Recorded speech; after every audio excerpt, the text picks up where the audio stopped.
This is Indiana High School Softball on Kankakee Valley Broadcasting's WKVI.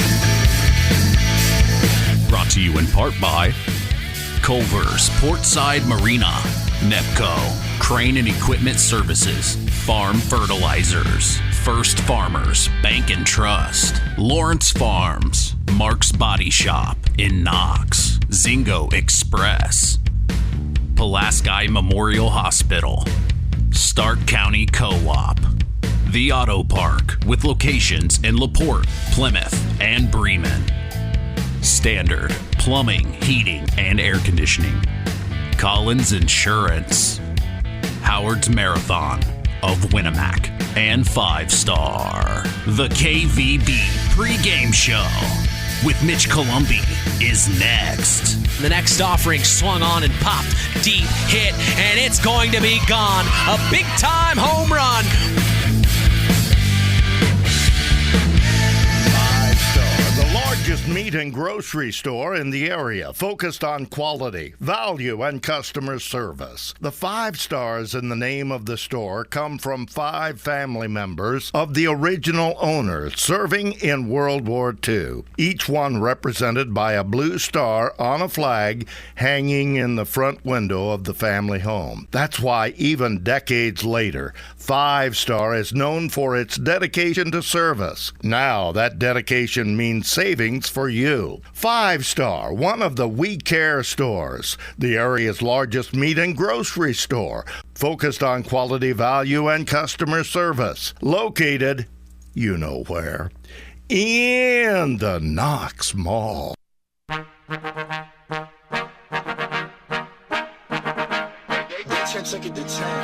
Big time That's the hit, game. and that's going to be a walk-off RBI single. Swung on, chopper to third. Here comes the go-ahead run. It's over the head of the center fielder, and it's a home run. Oh, a my three-run homer. Welcome to the KVB pregame show. Now, here is the voice of KVB's WKVI Sports, Mitch Columbi. The new era continues here on Kankakee Valley Broadcasting's WKVI. Tonight, the Winamac Lady Warriors host Hoosier North Athletic Conference foe, the Knox Lady Redskins. This is Indiana High School Softball. With us tonight is our sports analyst special guest, Al Breifogel. Hey, I'm Mitch Columbi. The tradition continues. This is Kankakee Valley Broadcasting's WKVI Sports.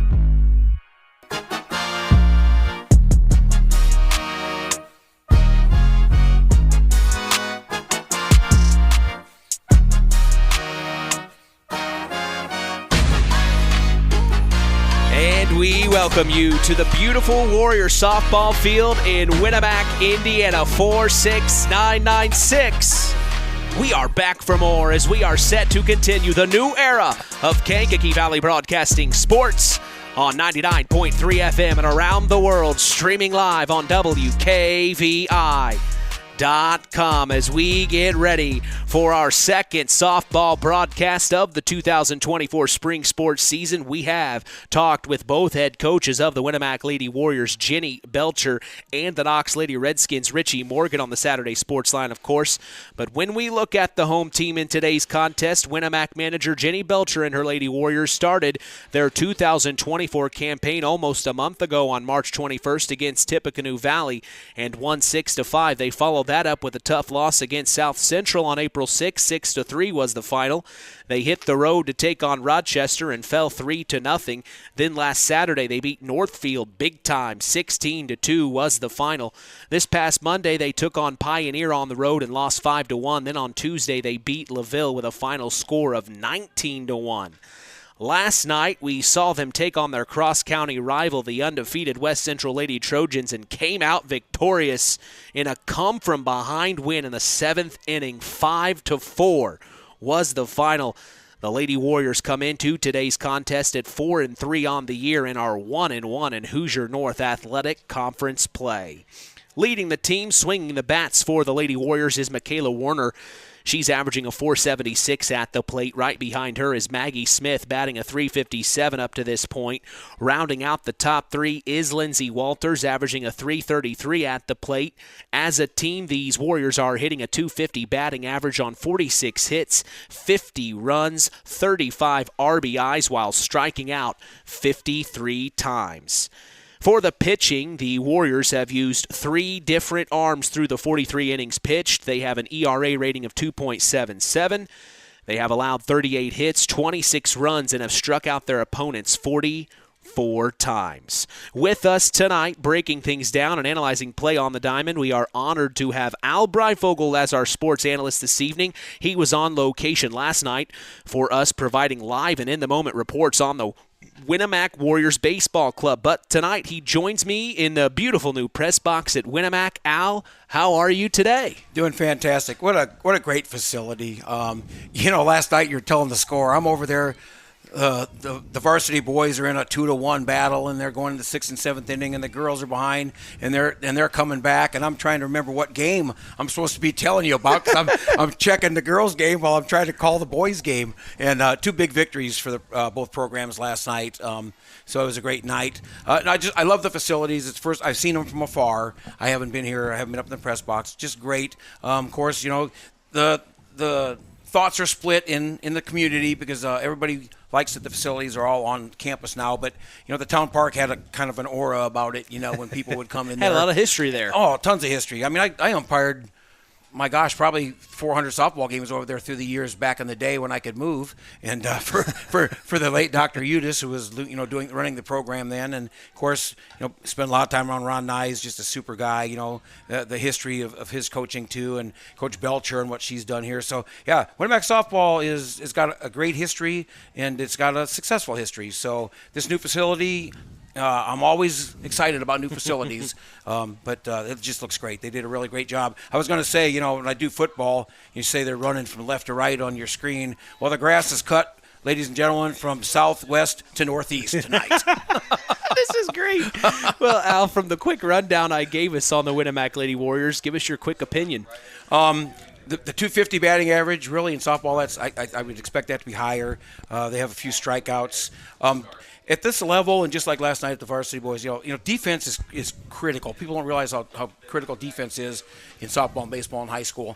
And some people don't even realize that you play defense, I don't think, because you're trying to score runs. Sure. But like last night, the boys only lost 2-1.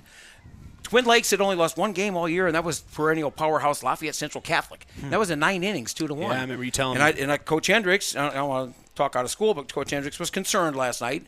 Concerned with his pitching, So no, the programs are good. I think the girls watching them warm up. I think they don't need to get pumped up for Knox. We all know that, and Knox doesn't need to get pumped up for us. But no, I'm really looking forward to a good ball game.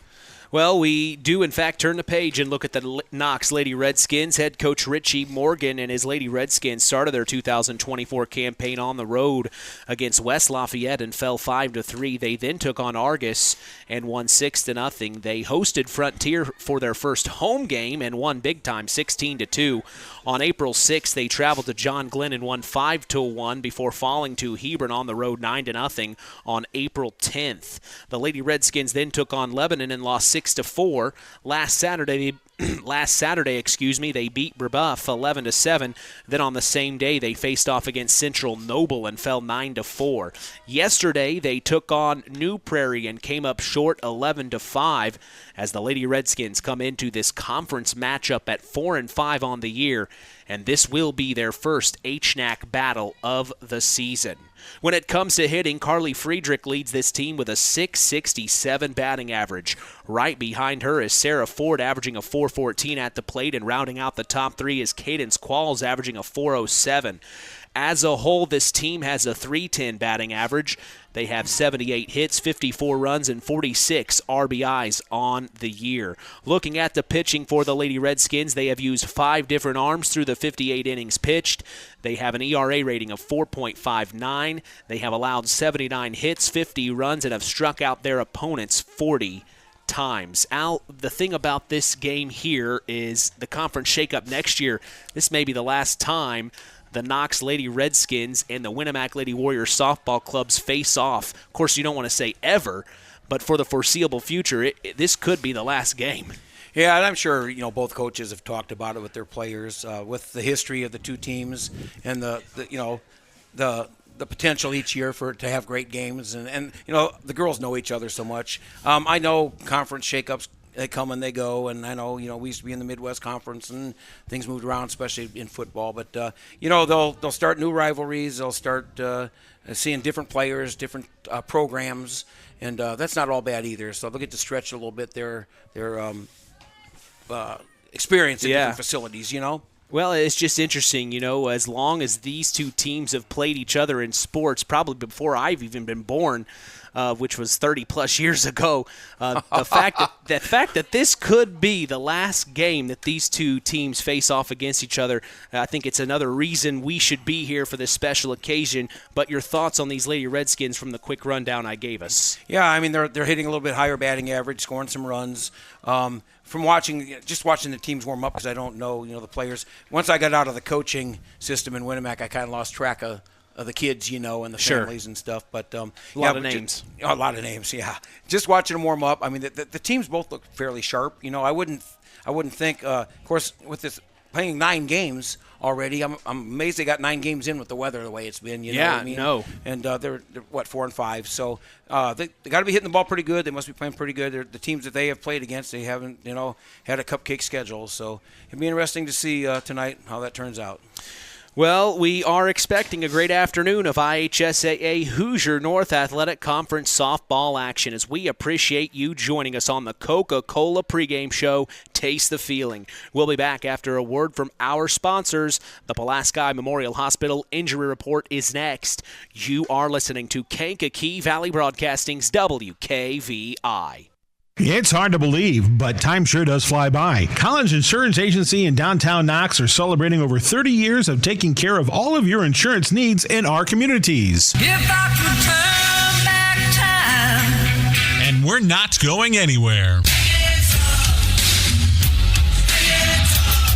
Stop in and see Jim and the crew at Collins Insurance Agency in downtown Knox.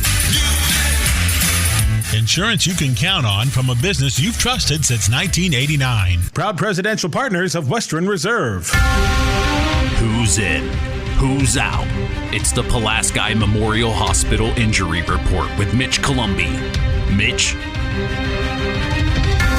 Always appreciate my good friend John Thompson there as the Pulaski Memorial Hospital has been serving lives of the residents of Pulaski County and the surrounding area since 1963. We appreciate them supporting local high school sports. We are lucky to say no injuries to report tonight, as that is your Pulaski Memorial Hospital Injury Report. Stay tuned. We will hear from Richie Morgan of the Redskins and Jenny Belcher of the Warriors after the break in the KVB Coaches Corner. You are listening to Kankakee Valley Broadcasting's WKVI. Stay tuned for America's Pastime with Mitch Columbi on Kankakee Valley Broadcasting's WKVI.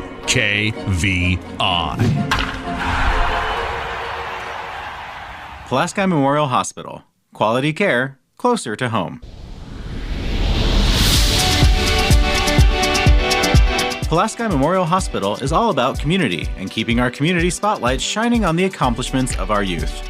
That's why PMH is proud to be a sponsor of our local high school sports action on WKVI, our community radio station. Pulaski Memorial Hospital. Quality care closer to home. It's time to hear from the coaches in the KVB Coaches Corner. Here's Mitch Columbi. I'm here with head coach of the Knox Lady Redskins, Richie Morgan. First time we get to see you out on the field. Boy, the brand new facilities here at Winamac, Coach. Much different from the town park that we've seen previously. But what do you know about this year's Winamac Lady Warrior team you can share with us? They're going to be good. Excited to be here. The field looks great. I'm sure they're excited to have a home field they can call now. Winamac's always good. Our first conference game, so it's one of those hopefully statement games we can make to help turn our start around a little bit. I think it's just going to come down to who kind of makes the less mistakes. Sure. But What is something that you're maybe preaching to the girls today that you have to see on the field? Anything in particular? The mental errors. We're playing pretty good defense, pitching pretty decent, hitting starting to come around, but we're making those silly mental errors that are kind of hurting us, taking some runs off the board for us, and that's kind of hindering us from being a little better than what we should be. Message to Redskin Nation who may be listening. Hopefully a big win for conference game number 1. Coach, I appreciate your time. Good luck. All right, thanks. The Stark County Co-op has been a member-owned farm services co-op in Stark County since 1928. That's over 90 years, and they're still providing the same quality agronomy services to the farming community of Stark and surrounding counties. The Stark County Co-op is an LP and fuel provider.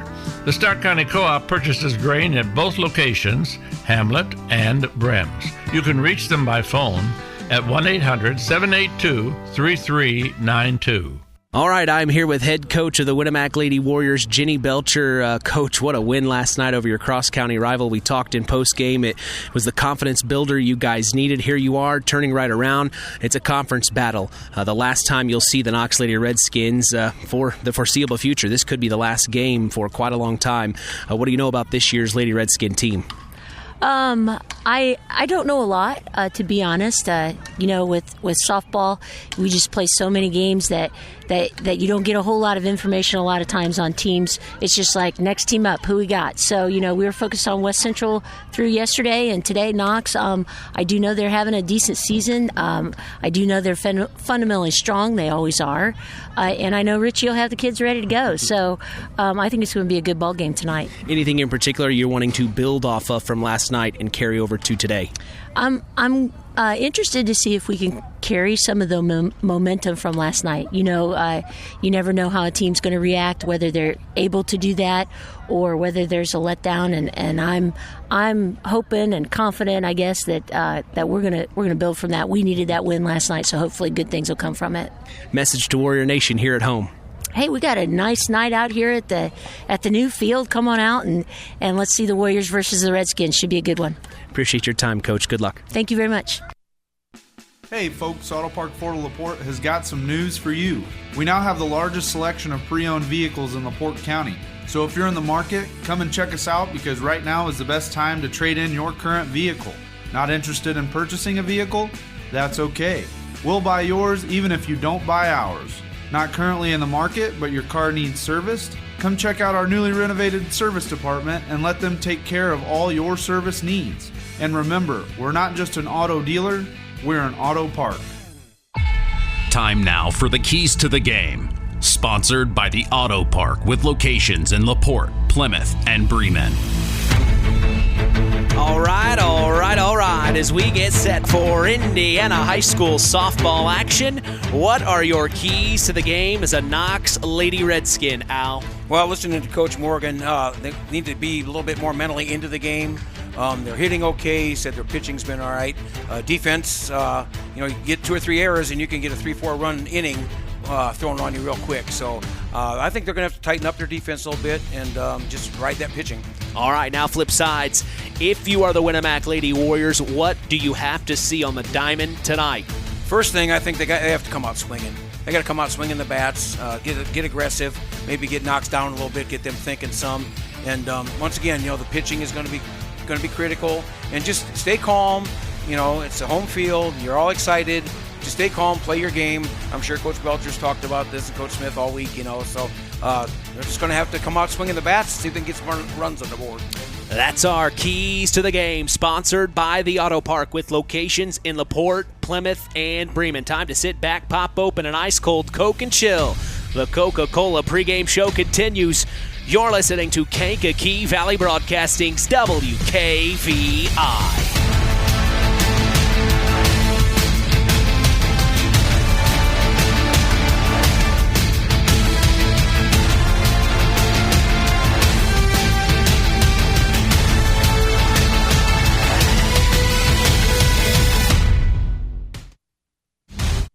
gasoline with Invigorate helps clean your engine and can give you more miles per tank. Continuous use may result in the following pleasant side effects: excessive smiling, feeling more relaxed, taking more drives just because, volunteering for carpool twice in a row, and bragging to your friends about how you use our best fuel ever. To find out if BP gasoline with Invigorate is right for you, stop by your local station to discover our best fuel ever. Versus minimum detergent gas. Average restored 3 to 5 miles per tank, based on fleet testing and based on what you drive and how you drive. High school sports brought to you by Zingo Express.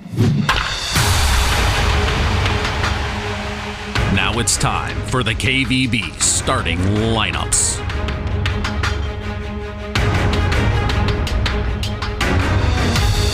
For the Warriors in the field to start today, we will see Corinne Ulrich in left field, Michaela Warner in center field, and Maggie Keller in right field. The infield shows Lindsay Walters at third base, Izzy Decker at second, Brody Goodman at first, Maggie Smith will be the shortstop, Corinne Combs behind home plate as the catcher, and Brooke Roush gets the call to start on the mound in this one for the Lady Warriors. For the Lady Redskins, their batting order shows shortstop Sarah Fort leading off, then second baseman Cadence Qualls, catcher Carly Friedrich, and the designated player Kiana Doolittle. As the cleanup hitter, batting fifth will be center fielder Jordan Goins, then right fielder Elise Wolf. Third baseman Joey Montague bats seventh. First baseman Aaron Messer is at the 8 slot, and at the bottom of the lineup we will see left fielder Addison Spadogel. That is our starting lineups for today, as we will be back to get set for the first pitch. You are listening to KVB's WKVI.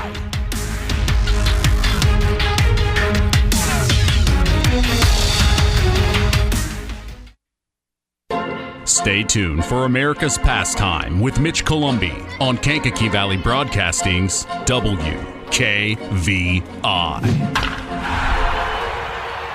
Culver's Portside Marina handles all water and recreational needs. When it comes to pontoons, Godfrey leads the industry in performance and quality, and Portside Marina has them in stock. From Sanpan, Aqua Patio, Sweetwater, and Monaco pontoons, if you're looking for a family boat, Culver's Portside Marina can help. Discover the evolution of the wake boat through luxury models offered from Centurion and Supreme Surf Boats. Yamaha Wave Runners and Kawasaki jet skis are on the showroom floor waiting. Located at 514 West Mill Street in Culver. Stop in or call them at 574-842-5000. Culver's Portside Marina.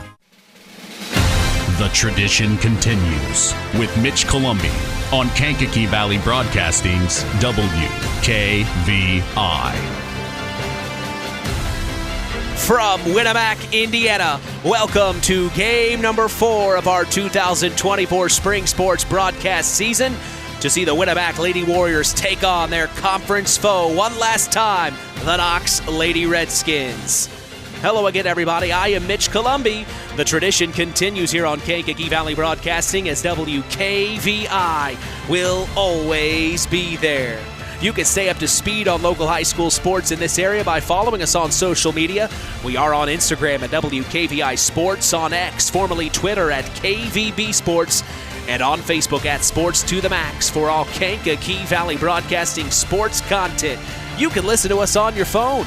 Just go to one of our social media sites I mentioned and tap the link on our page. We are literally in the palm of your hand. Well, we are proud to let you know the public address announcer today at Warrior Softball Field is Mara Holohan. The scoreboard operator and statistician today is Hunter Hines. Our umpires for this evening are Brian Bow and Randall Williams. With us tonight, we are honored to have special guest Al Breifogel along for the call. And I am Mitch Columbi, like I stated, proud to be doing the play-by-play as we are set for Indiana high school softball action from Winamac, Indiana. Boy, well, they just had to hold on to this piece of information until this moment, Al, but a big moment just happened out onto the field. They recognized head coach Jenny Belcher here at Winamac for achieving her 300th career win. Now, this was done last season in sectionals. I talked to athletic director Brian Leverns. He said they just haven't had an opportunity to properly award her at a game or at an opportunity. So this was the moment that they did that. They presented head coach Jenny Belcher with a wonderful plaque. It also looked like a softball commemorating her 300th career win as a high school softball head coach. That's a lot of wins because, you're not playing 100 games a year, Exactly. So that's a lot of wins. And Jenny's just done a great job. Like I said, I remember back when Ron Nyes was coaching and when Jenny was around. And, the town park, just the whole aura. Tonight is a great time to give her that. I think they picked just a perfect time on the new field, playing Knox for maybe the last time. Good crowd, so she was stunned. Yeah, I think she was stunned. She doesn't get stunned very often.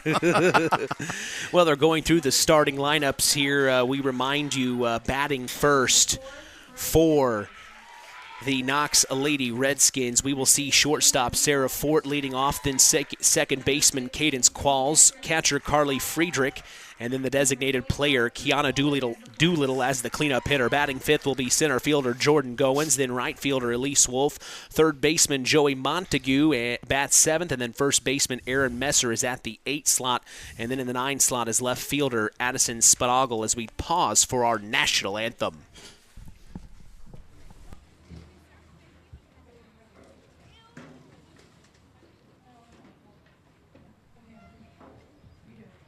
At this time, if you are able, please rise and remove your hats as we honor America and our troops around the world with the playing of our national anthem.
Every morning, join Rich Wallen on the WKVI Morning Show, Monday through Friday, 5 a.m. to 12 p.m. Central.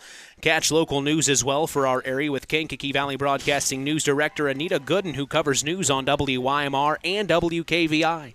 You can catch our stories on WKVI.com and Max983.net to stay up to speed in your local area. We're not just WKVI. This is a Kankakee Valley Broadcasting. We are a broadcasting company doing much more than just one radio station. We are everywhere in this spot of northern Indiana. So honored and proud to be part of this powerful broadcasting company.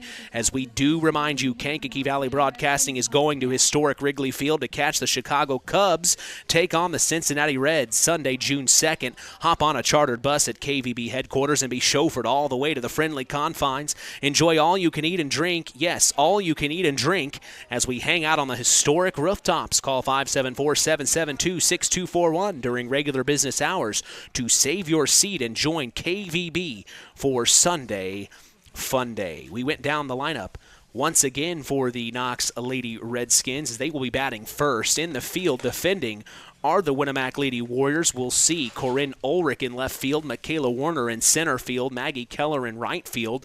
The infield shows Lindsey Walters at third base, Izzy Decker at second, Brody Goodman at first, Maggie Smith is the shortstop, Corinne Combs behind home plate as the catcher, and Brooke Roush gets the call to start on the mound in this one for the Lady Warriors. You know, we'll say this much, Al. Roush was on the mound yesterday, did a heck of a job against the West Central Lady Trojans, and they beat their cross-county rival that was undefeated last night. It took all the way to the 7th inning, but boy, when their back was up against the fence, so to speak, the Warriors showed up and they made it happen. Yeah, and so hey, go with what got you there. I mean, last night, if she was pitching good, with the difference in pitching between the varsity baseball and varsity softball, let's see what she does. So first up to bat, Sarah Fort, the shortstop, steps into the batter's box. She comes into today on a .414 batting average. This will be her 34th plate appearance of the year. She steps in, and Roush is going to deliver. The first pitch of the afternoon is a strike called, swing and a miss. Fort down in the count, 0-1 here, and Roush looking good, carrying over from last night. The 0-1. Swung on and missed again, and Fort trying to get contact, and I think she's just a hair behind Roush right now. And both balls were strikes. She's not swinging at a bad ball. They were both over the plate. The 0-2 from Roush. Up top, good eye there by Fort. Trying to get her to chase. That's kind of what Roush did a really good job at yesterday, kind of placing pitches just outside the strike zone, making the Lady Trojans think twice about it. As here's the next offering, ball low, hits the dirt, evens it up at 2-2 now. Sometimes working the ball up and down is a little bit more even better than working it in and out, because you get the players swinging at a certain level. So that last pitch was a good pitch. 2-2 from Roush to Fort. Popped up high, maybe fielded by the second baseman, and it is. Great job by second baseman for the Winamac Lady Warriors, Izzy Decker. The sun was not a problem for her on that play. It looked like it just peeked around the clouds right as that ball popped up in the air, Al. Yeah, it did, and she stayed with it. Sometimes for an infielder, that's a terrible ball, because you just have to find it and get in your position to catch the ball. Now we see the second baseman, Cadence Qualls, step in. Takes the first pitch for a called strike. Roush dots it on the upper right-hand corner. As I stated earlier, our umpires for today are Brian Bow behind home plate as the head umpire. And then Randall Williams is out in the field right now down the right field line, just past first base. The next pitch offered to Qualls is a ball. 1-1 here from Roush. Foul tip. Beat it right down into the ground. It was good cut, good swing.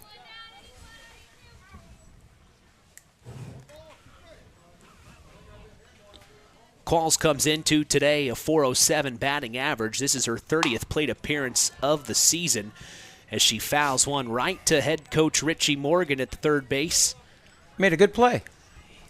He's a little athletic, isn't he? He made a good play. 1-2 from Roush. Popped up over the head of the second baseman, and it'll drop right in front of the center fielder. So a nice single as Cadence Qualls gets on base. She went with the pitch. It was a little bit outside, and she just poked it to right field. Sometimes you just got to make that contact to get the ball to go to the opposite field. So now we're set up with one out. We got a potential double play coming up. We'll see how the Warriors infield does on this. We'll see the number 3 hitter, Carly Friedrich, the catcher, step into the box. Friedrich comes into today a .667 batting average, leading this Lady Redskin team. She can make contact as there's one outside for ball 1. This many plate appearances for Friedrich. This is her 30th. That .667 is no joke. Nope, that's a solid batting average for sure. The 1-0 popped up foul over our heads, out of play. The first thing I noticed with the new field was the tightness of the backstop to the home plate. There's not going to be a lot of where you can run on pass balls and get 2 bases. Exactly. Last night at Twin Lakes, there was 1.5 miles from home plate to the backstop. 1-1 up top makes it ball 2. Yeah, you're right.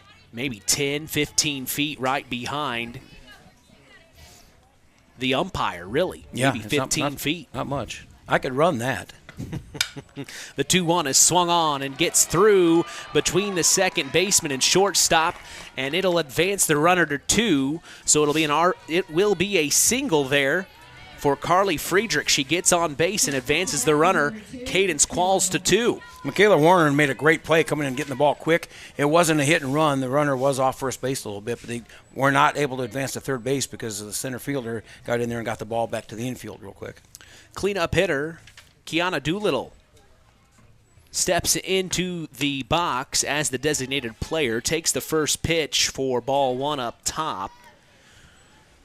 Doolittle .083 batting average on the year. This is her 15th plate appearance. Staring at an 0-1 here with 2 on, 1 in scoring position. She swings, and it gets past Maggie Smith, advancing the runner to 3, and she is tagged out. It looks like Qualls kind of hesitated to go to 3, and that allowed enough time for the left fielder of the Winamac Lady Warriors. That was Colrin Ulrich getting it to third baseman Lindsey Walters for the tag to get the advancing runner for out number 2 here in the top of the first. It was a perfect play. She knew what was going on. The play was in front of her, and she got the ball into third base for the force. First pitch to our next batter, the number 5 hitter, Jordan Goins, center fielder, is a ball. 1 in scoring position for the Redskins. 2 on, 2 out, top of the first, scoreless. Strike 1 is called. Roush got it in there, and Goins now looking at a 1-1. That was a tough decision on the base runner. With runners in first and second, the force being at third, she had to make sure that the ball cleared. Next pitch. Inside, hits the dirt. She throws down to third to keep an eye on the runner. And she is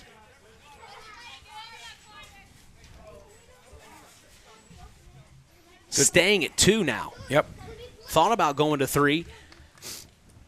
The 2-1 to Goins. Swung on, popped up high, back to center field, and it will be gloved for out number 3, leaving 2 runners stranded here in the top of the first. 0-0 here as the Winamac Lady Warriors will be batting here in the bottom. Don't go anywhere. More action coming your way. You're listening to Kankakee Valley Broadcasting's WKVI. On the way home from the game, a deer jumps in front of your truck. And now you've got to get that truck repaired. Make it easy on yourself. Take it to Mark's Body Shop. Mark's has done expert auto body service since 1998 and will work with you and your insurance provider for collision repair, custom body paint, and insurance work. And all work guaranteed by owner Mark Schell. Mark's Body Shop, proud to support high school sports. 772-7003. This afternoon's broadcast is brought to you in part by Nepco Crane and Equipment Services, specializing in mobile crane service. Call Jois Nepp at 1-800-590-2272 for all your residential, commercial, and agricultural crane needs. We go to the bottom of the first. Mitch Columbia along with Al Breifogel. We're so glad you've joined us. The tradition continues from Winamac, Indiana, on the beautiful new Winamac Lady Warrior softball field. Al, this is a great place to have a broadcast. Great facility. The wind's going to be blowing out an awful lot here with the way they configured the field. But, hey, Knox came out swinging. We talked about the Warriors need to come out swinging. They got 3 hits, didn't get any runs across, and the Warriors played pretty good defense. So Warriors coming up to bat. We'll see what they can do first time around. And we're going to see Maggie Smith for the first time tonight. She comes in. Tough night for her last night, but they still were able to get the job done. We heard from head coach Jenny Belcher. She spoke on behalf of Maggie Smith, saying, Maggie was a little disappointed in her game last night, but she steps in today still batting an average of .357 on the year. It'll be a 16th plate appearance of the season. And being the leadoff hitter in Maggie Smith, a lot is on your shoulders to get on base, to get someone on base right off the top. Right. That's what the leadoff hitter is supposed to do. You got to ignite that offense a little bit. And, you got to remember, hey, I'm a high school kid. I had a tough night. I got 17 more games coming up. You know what I mean? You always get another chance. And knowing that the athlete that she is, I got a hunch tonight she's probably going to have a decent game. So on the mound, we see Beth Barnes. Of course, we remember her from last year as a freshman. Beth Barnes is on the mound to start for the Lady Redskins. Starting off batting for your Lady Warriors. One of the up-and-coming players on this Lady Redskin team, that is for sure.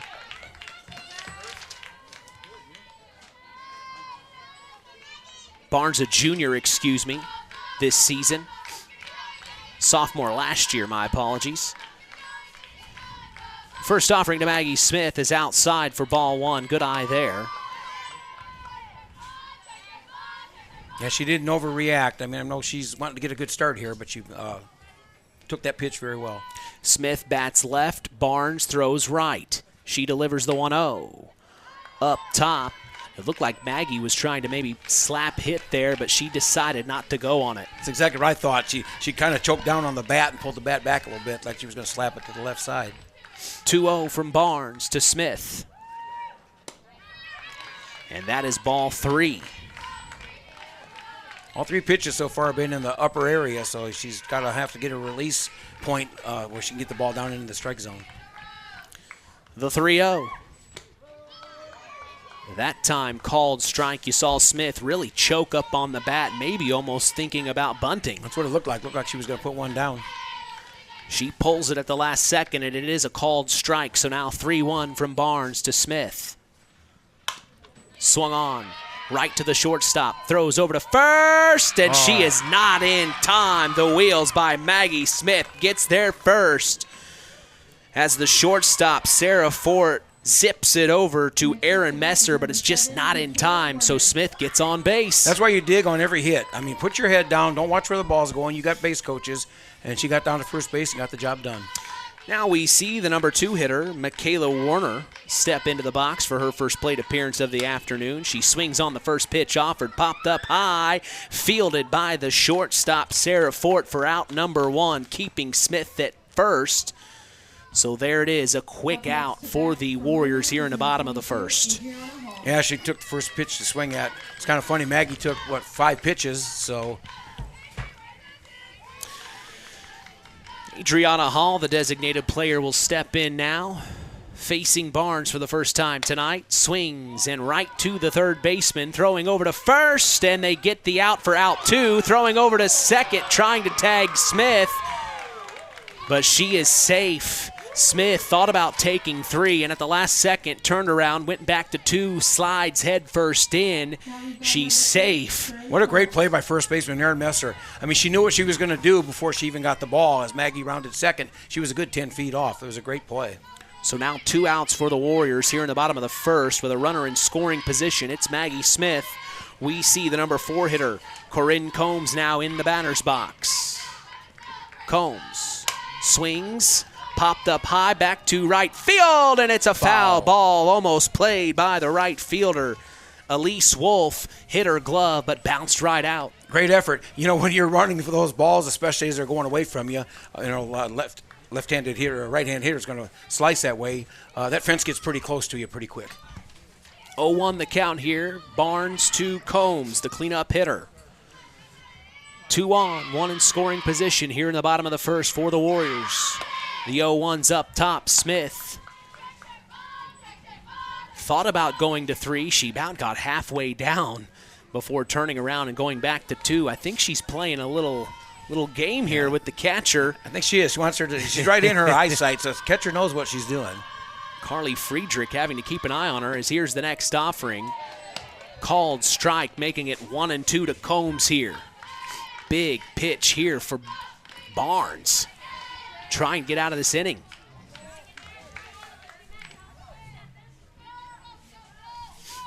The 1-2 from Barnes to Combs. Swung on, straight through to center field. Smith is going to round third, and she is going to get all the way home for the first score of the afternoon. So an RBI single for Corinne Combs. Center fielder Goins, I mean, they made a great play, got the ball into the cutoff. But, I mean, with Maggie Smith's speed, that was going to be a run. So now 1-0, the Winamac Lady Warriors lead as they bring a run across here in the bottom of the first. We now see number 5, Maggie Keller, step into the batter's box. Swings and misses for strike 1. Good fastball.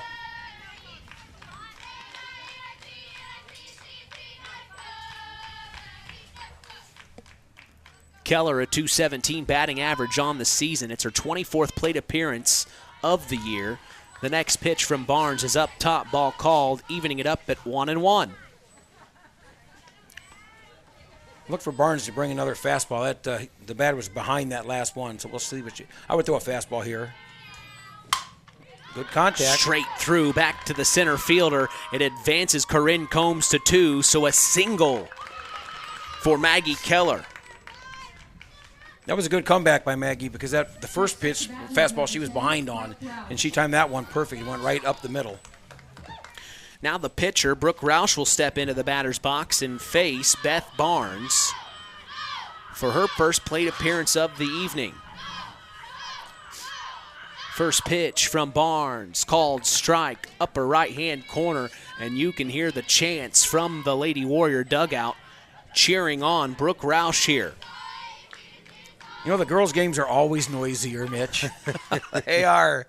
They get into it. Next pitch up top, ball called good eye by Roush. She's a 154 batting average on the year coming into today. This is her 15th plate appearance. She has 1 RBI on the season. An opportunity to add to that here with a runner in scoring position. The 2-0 swung on and missed. Another fastball caught the outside corner. She swung at a strike. She didn't swing at a bad ball. Just didn't get the timing quite right. Making it 2-1 now with 2 outs, 2 on, 1 in scoring position. Bottom of the first, 1-0, the Lady Warriors lead. Outside, ball 3 called now. I think Barnes just tried to make her go fishing a little bit there. That wasn't anywhere near the strike zone. 3-1 from Barnes. Swung on, popped up over the second baseman, and it'll be a blooper that falls in. And now here comes Combs at home. She is safe. Didn't slide, and I was thinking, boy, you need to slide, but she just stepped out of the way of the tag from the catcher. A great throw from right field. So what looked like a tag, the head umpire says no, she's safe, and now you see manager Richie Morgan wanting to come and have a chat and get an explanation. From our vantage point, it looked like she made the tag, but evidently he saw a different angle. So that brings another run across here in the bottom of the first. It's an RBI single for Brooke Roush, and that advances another runner into scoring position on 2. We see Brody Goodman step into the batter's box now. Swung on, it gets through back to the left fielder. It's going to advance the runner all the way home. It's going to be a play, and she is called out. Great tag. Slid right into the tag. She had the plate blocked with her glove. Play by Addison Spinagle to get it all the way down to the catcher, Carly Friedrich, for out number 3. But the Lady Warriors are able to bring 2 runs across. It's 2-0. They lead over the Knox Lady Redskins. We take a break and come back. Second inning coming your way. You're listening to Kankakee Valley Broadcasting's WKVI.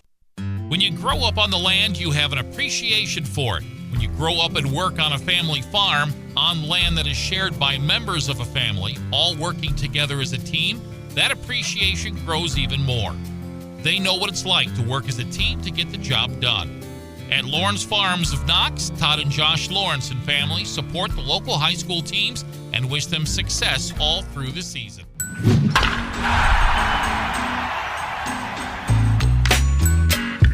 Today's broadcast is brought to you in part by First Farmers Bank and Trust, providing state-of-the-art banking with old-fashioned service. We thank them for supporting local high school sports and helping continue this tradition on Kankakee Valley Broadcasting's WKVI.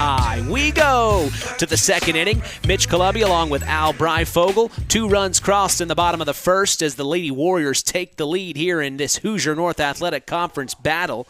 We now see number 8, Elise Wolf, in the batter's box for the Knox Lady Redskins. She swings and misses for strike 1. Brooke Roush still on the mound for the Warriors. Had a complete game last night against their cross-county rival, the West Central Lady Trojans, and now she is asked to pitch against a conference foe. Well, you know, with the weather being cool, and that helps out a little bit. It's not, hot and humid out. So her arm seems fresh. She's throwing strikes, getting the ball across plate. 0-2's the count as Wolf fouls one out of play and now takes the next pitch for ball 1.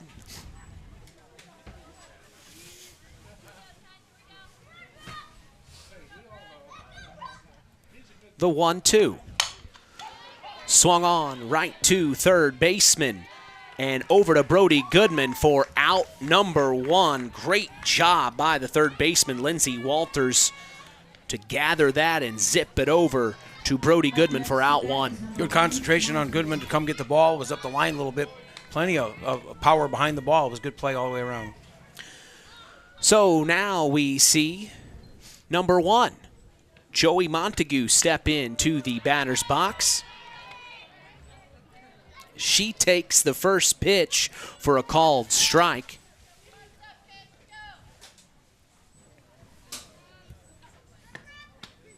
Next offerings a called strike as well. Montague behind in the count as she comes into today. A .259 batting average. This is her 29th appearance of the season at the plate. Next pitch, outside ball called. Thought about it. Yep. I think Roush was trying to get her to chase. Yeah, because that last pitch was right on the outside corner for a strike. She pretty much came back about 2 more inches outside, see if she would fish. 1-2.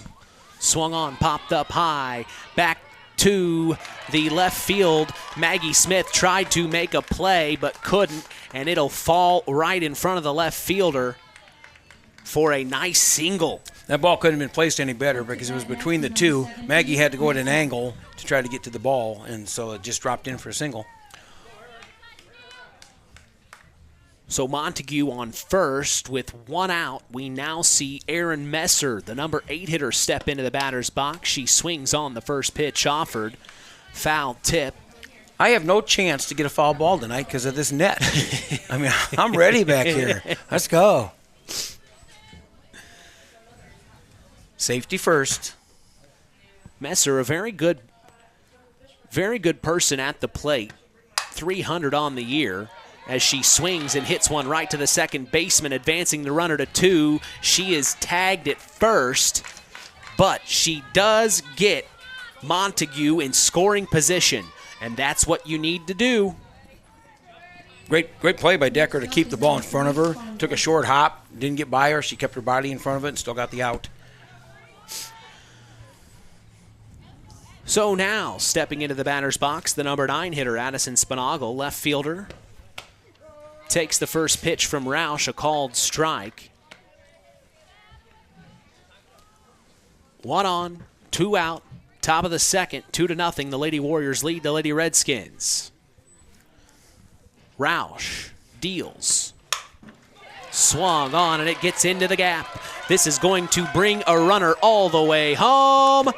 And a double, an RBI double for Addison Spinagle as she brings home Joey Montague for the first run of the afternoon, and the Redskins are on the board. Nice solid hit. Center fielder got the ball. You know, just the speed of some of the base runners, you're not going to be throwing a lot of these kids out from second base on a single. So now we go back to the top of the batting order for her second plate appearance of the afternoon. It's Sarah Fort, the shortstop.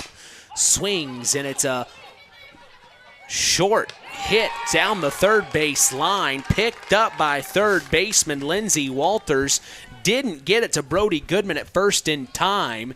So it advances the runner at 2-3. So that's Spinagle now not far away from scoring yet again, and runners on the corners for the Knox Lady Redskins. It was a great play by Goodman. She had already had her eyes on the runner at third, and she was ready to fire it to home.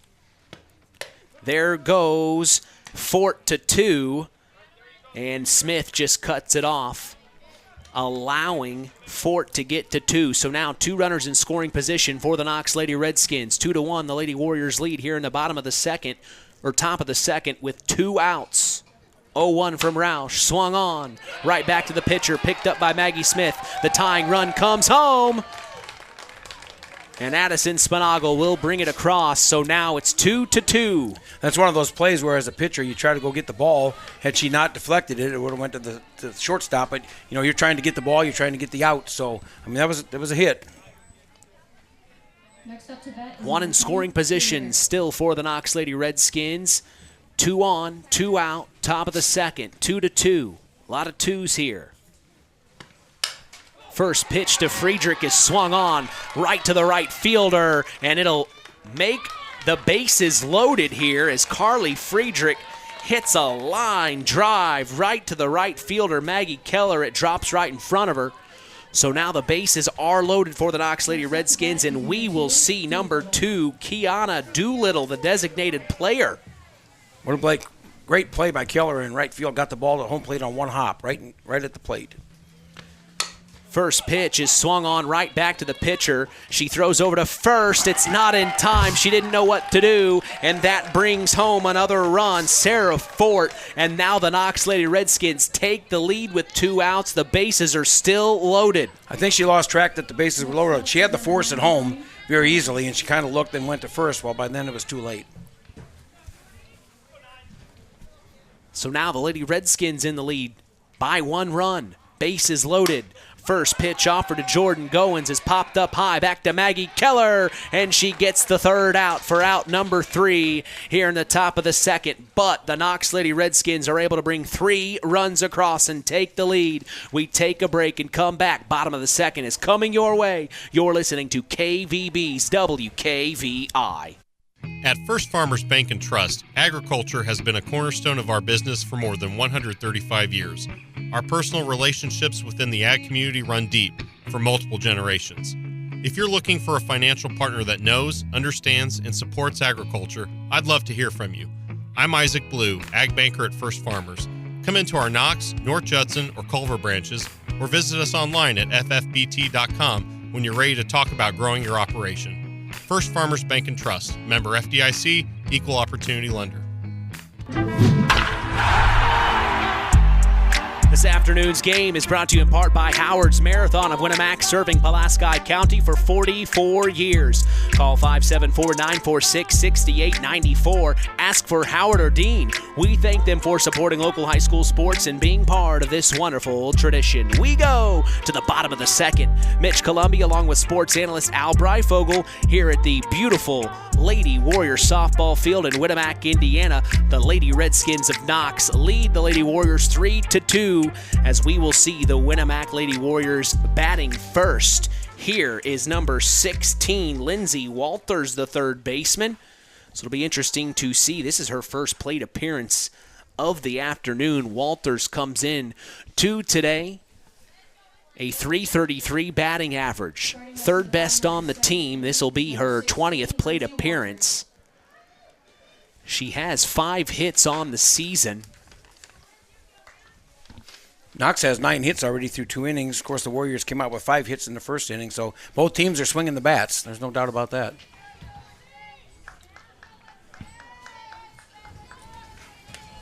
So she's going to dig in here. Number 16, Lindsay Walters. Barnes still on the mound for the Lady Redskins. She deals. A little outside.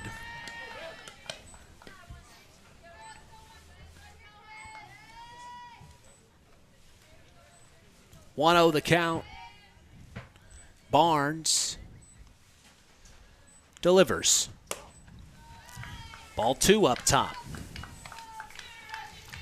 She's working the ball up and down quite a bit, trying to get the batters off their timing a little bit. I think she's also trying to establish a strike zone that's kind of hard to find. Yeah. Next pitch up top, ball 3. So now behind in the count, 3-0. Walters trying to get on here. Next pitch offered is a strike called, and there she found it. Caught the corner. You know, it is, as a pitcher, you need to kind of feel the umpire out. What is he calling? What is he not calling? Is he calling the high strike or low strike? And it's definitely not calling the high strikes. 3-1 from Barnes. Swung on, and it gets through back to the center fielder, and it'll be a single for Walters. Back to the center fielder. Oh my, they tried to get it into the infield, and this means Walters will advance to 2. It's the first error of the game for Knox. They just tried to get behind the runner, I think, and nobody got to the ball. Yeah, fielded by Jordan Goins in center field. She tried to get it into the outfield, and it just missed the glove, allowing Walters to reach second on an error.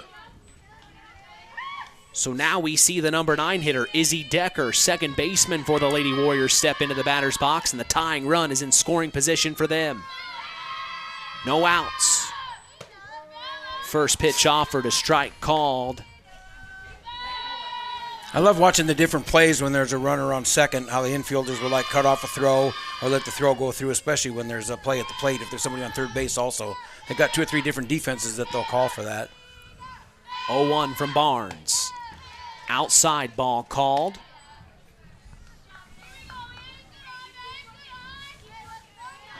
I don't know if it's because the base pads are closer, the baselines are closer, but man, there's a lot more action in the girls' games on the bases than there is the boys. It's a fast-paced game. Yeah, it is. Next pitch offered, popped up high, and it is fielded by the third baseman for the Knox Lady Redskins, Joey Montague, for out number 1, keeping the runner at 2. And now we go back to the top of the batting order to see Maggie Smith for the second time this evening. Good play by the third baseman. You have to stay with those because it's right down the line. Smith, the left-handed hitter, very aggressive stance. Takes the first pitch for a ball. Choked up on the bat there like she was going to do it, slap it again like last time up, Mitch. Well, she has an opportunity to get to first. She'll beat you 9 times out of 10. She's that fast. Yes, definitely is. 1-0 called for a strike. Grazes the outside corner. Evens it up at 1-1. Good pitch.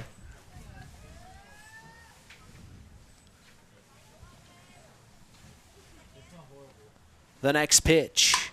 Swung on right to the shortstop. Throws over to first. And she gets the out. Now they throw back to 3. They overthrow. And that means Lindsey Walters is going to bring it home for the tying run. So they got Smith at first. And right away, first baseman for the Knox Lady Redskins, Aaron Messer, zips it over to Joey Montague. Misses the glove, allowing Walters to go ahead and bring the tying run across. And it wasn't a bad play because Walters rounded the base. Just didn't get, like you said, didn't get the ball to the mitt. It was thrown at the base. Just couldn't grab it. That's the second error this inning for the Knox Lady Redskins. 3-3 is the score here in the bottom of the second. Nobody on with 2 outs.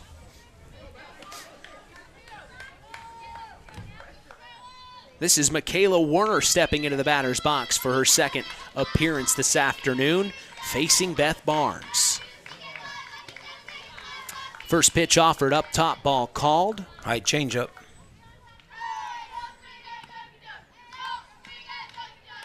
Werner, a .476 batting average on the season. It's her 24th plate appearance now of the season. She swings and foul tips, hits the fence in front of us.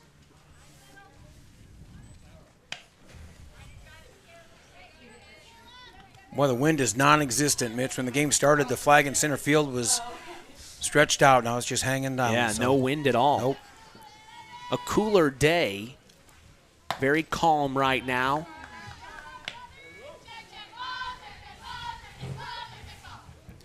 Next pitch offered's a ball, making it 2-1 now to Michaela Werner.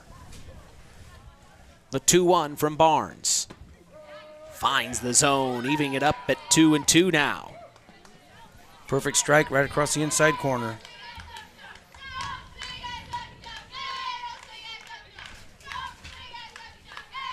Two from Barnes. Inside. Now we have a full count here. Maybe the first full count we've had this afternoon. I believe you were thinking the same thing. Yeah, I was. I was like, yeah, you're right. Full count from Beth Barnes to Michaela Werner. Swung on right to the third baseman. Throws over to Aaron Messer, and they get the out for out number 3. Great job by Joey Montague to glove it and zip it over to Aaron Messer, as that is the bottom of the second. But the Lady Warriors are able to bring the tying run across. We take a break and come back. Top of the third action is coming your way. You're listening to Kankakee Valley Broadcasting's WKVI. Howard's Marathon in Winamac has a reputation built on getting things done right. With 30 years experience as an ASE Master Auto Technician, Dean Wentz is the right choice for the auto repairs or service. From auto computer diagnostic checks to new batteries and tires, they can take care of it all. Howard's Marathon is a proud supporter of area high school sports and wishes all teams a great season. Howard's Marathon, 121 South Monticello Street in Winamac. Call 574-946-6894. Continuing the tradition here on Kankakee Valley Broadcasting's WKVI, I'm Mitch Columby. Joining me is Winamac's own Al Breyfogle. Seeing a heck of a game here as we go to the top of the third. We will see the Knox Lady Redskins batting here. It looks like this is number 8. Elise Wolf stepping into the batter's box for the Knox Lady Redskins. She swings on the first pitch offered from Brooke Roush. It gets past the glove of Maggie Smith, and right away a single for Elise Wolf. Came out swinging right up the middle. Good contact. You have to hit them where they ain't, buddy. Right away, getting on base. They had a really good inning. They had a really good at-bat the last inning. Now here they are continuing it here. A bunt shown by number 1, Joey Montague, and this advances the runner to 2. They throw down to 3 and overthrown. Now Wolf is going to advance to 3. She's going to come all the way home, and there's the go-ahead run for the Knox Lady Redskins. Got the error bug. The last 2 runs that Knox scored were on unearned, on errors, and they have a throwing error here. I saw what the plan was. The plan was to get because the runner was halfway to third base when she threw it. Just the third baseman, I don't think, saw that. And Montague is standing on 2 in scoring position with Aaron Messer stepping into the box. Swings on the first pitch offered, popped up high back to center field, and it is gloved by Michaela Werner for out number 1, keeping Montague at 2. Next up to bat is number 3, Fast-paced game here. Yeah, it is going quick. Happens very fast. As here's left fielder Addison Spinagle to step into the batter's box for her second time this afternoon to face Roush. First pitch offered is a ball up top, making it 1-0 here. Roush was in a similar situation last night against the West Central Lady Trojans and just fought the entire way. Really did a good job. Good block at the plate. Next pitch offered, hits the dirt low. But Roush was able to grind that game out last night. So this isn't unfamiliar territory for her. You gotta come back and, like I said, just keep grinding away, keep throwing your strikes, and trust your infielders.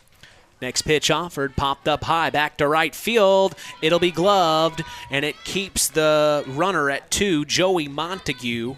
So Spinagle goes down as it is caught in right field by Maggie Keller for out number 2 here in the top of the third. Now we go back to the top of the batting order and see number 6, Sarah Fort, step into the box. First pitch offered is swung on.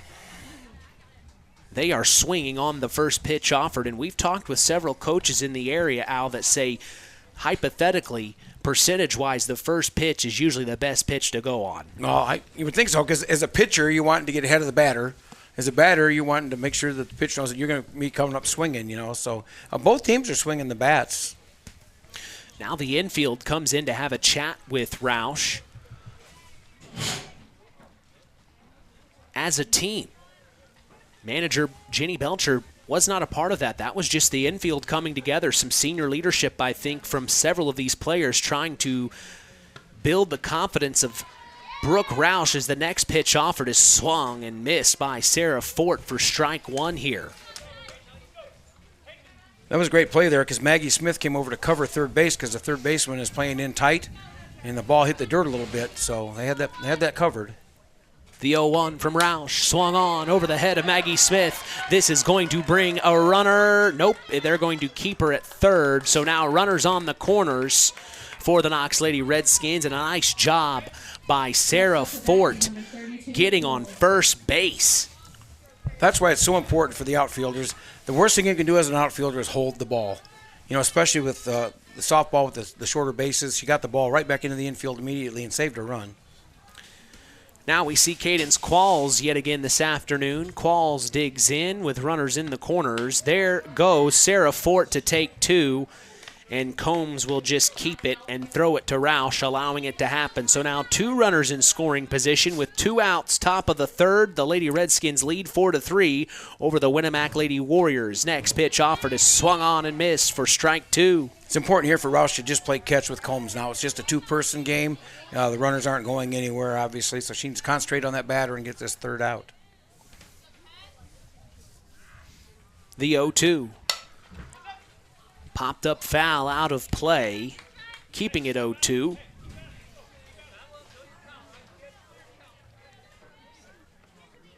last night so many times.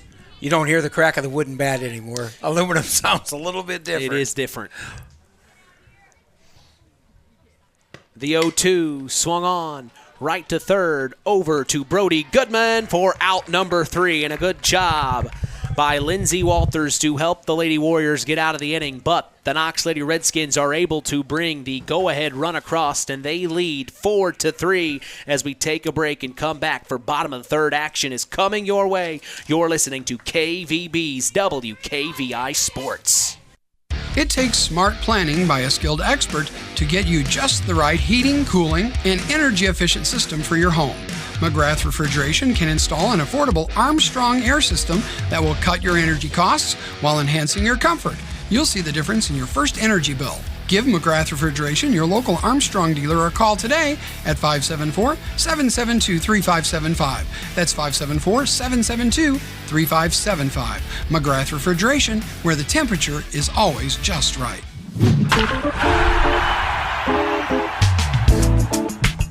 Tonight's game is sponsored in part by McGrath Refrigeration, a family-owned business since 1967, and your local Armstrong air dealer. Call them for all your heating and cooling needs at 574-772-3575. McGrath Refrigeration, where the temperature is always just right. We go to the bottom of the third. 4-3, the Knox Lady Redskins lead. We have got a really good game happening right here on KVB's WKVI. Man, it's going back and forth here, Al. Yeah, it is, and like you say, it's going quick. Both teams are playing. They had 2 good innings, and each team gave up an unearned run. Actually, Knox gave up 2 unearned runs the last inning, so they're going to have to tighten the defense down. The girls got to decide where they're going to go with the ball, know what the situation is, who's on base, because you hate to lose a game due to defense. We will see the 3, 4, and 5 hitters of the Winamac Lady Warriors. First up, it's number 22 designated player, Adriana Hall. Beth Barnes on the mound doing a heck of a job for the Knox Lady Redskins. This is shaping up to be a Hoosier North Athletic Conference battle.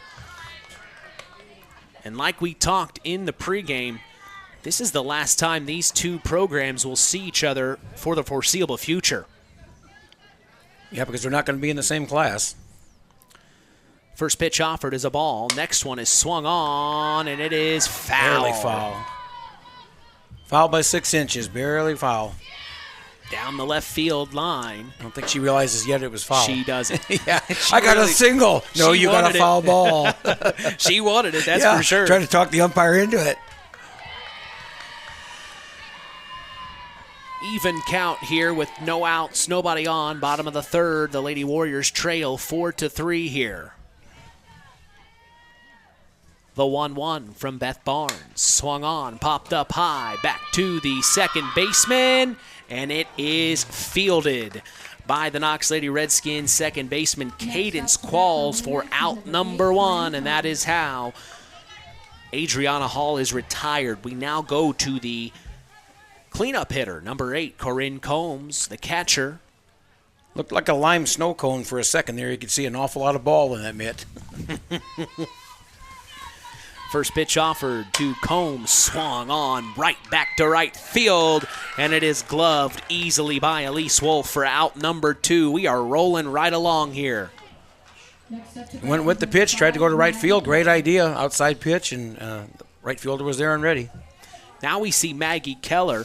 We had a chance to talk with head coach Jenny Belcher yesterday in the postgame. We noticed how much action Maggie Keller got last night in right field. Here we are again tonight. She's getting a lot of action in right field on defense again. Yes.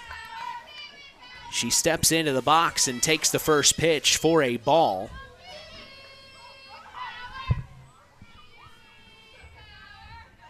The 1-0 from Barnes.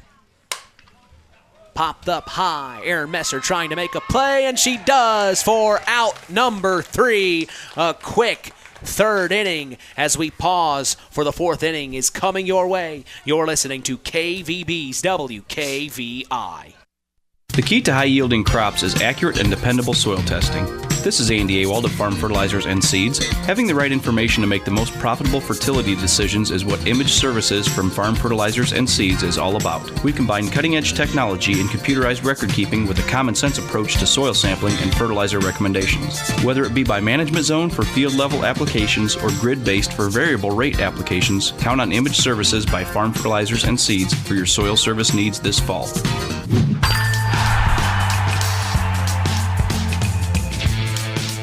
We thank Farm Fertilizer for sponsoring tonight's broadcast. Call them at 574-867-2441. That's Farm Fertilizer, helping to move the bar on yield and crop investment returns. Live from the beautiful Lady Warrior softball field, Mitch Columbia along with sports analyst Al Breifogel bringing you Indiana High School girls softball action. It's a Hoosier North Athletic Conference battle.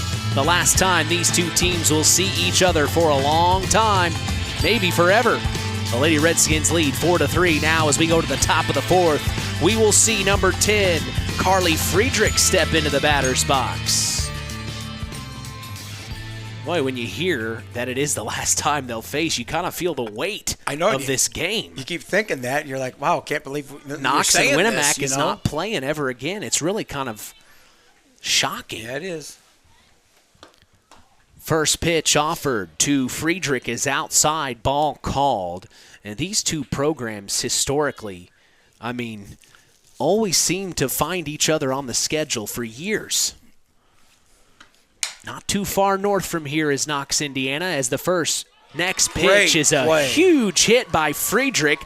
All the way back to the warning track is center fielder Michaela Werner making a beautiful play for out number one. I tell you, Michaela, that's those outfielders, you can't have your first movement be in. As soon as the ball was hit, she's stationary, then she's going back. Had she broke in on that ball to begin with, it would have been off the fence for sure. She's having a good defensive game out there in center field. Next batter we see in the box, number 2, Kiana Doolittle, designated player.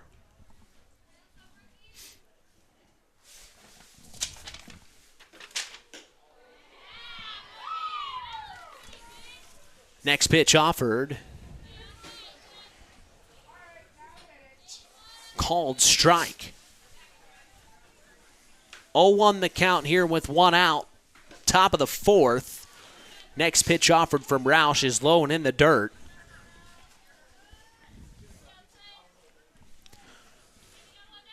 One from Brooke Roush. And it just goes foul. She got a piece of it going down the left field line. Picked up by manager Richie Morgan. He's 2 for 2 tonight. He is 2 for 2. He's looking good. Got some hands down there.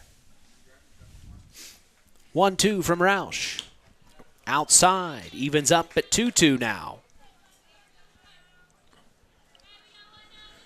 Roush still moving that ball in and out, trying to get him to go for those outside pitches. Generally, when she's got 1 or 2 strikes on them, she'll try to throw that outside pitch and see if they'll go for it.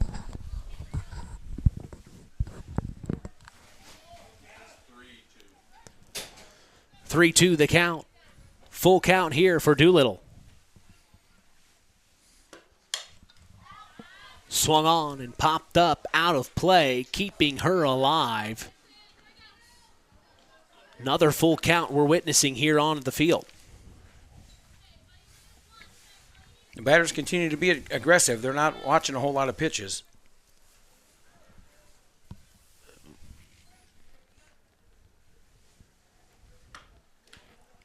And she is going to end up walking Kiana Doolittle. So she will take her base. I believe that's the first walk of the game, Mitch. I don't recall another one. Next up to bat is number 99. I didn't write it down, so I can't say. I've been trying to keep track a little bit there, but I don't remember. Maybe there was one other walk at the most, but the kids have been swinging most of the time. Doolittle's going to go. It was a bunt shown by Jordan Goins, and it goes foul.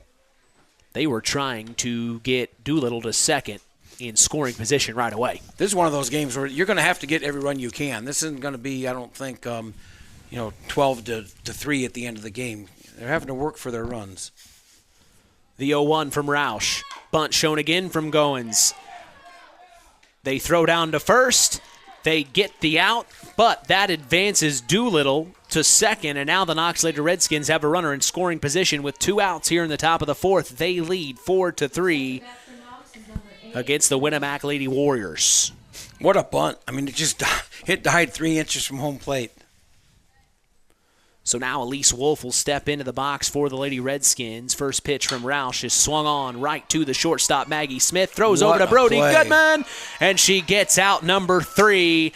And they get out of the inning without allowing any runs to cross. A runner is left stranded for the Knox Lady Redskins as we pause to take a break. This is the 4th inning stretch, sponsored by Standard Plumbing, Heating, and Air Conditioning.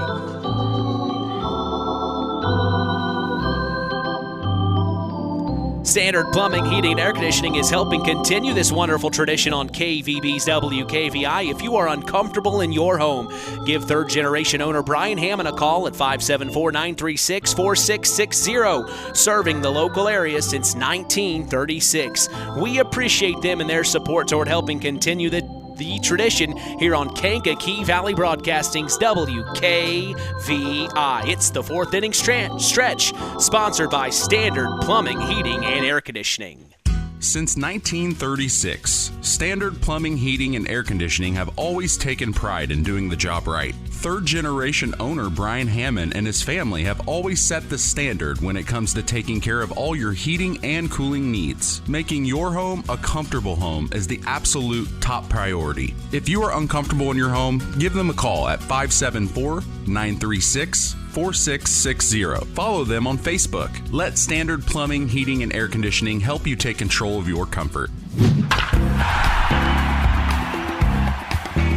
Mark's Body Shop in Knox is proud to be part of the broadcast this evening. If you ever need collision repair, contact Mark at 574-772-7003. Mark told me they're hiring.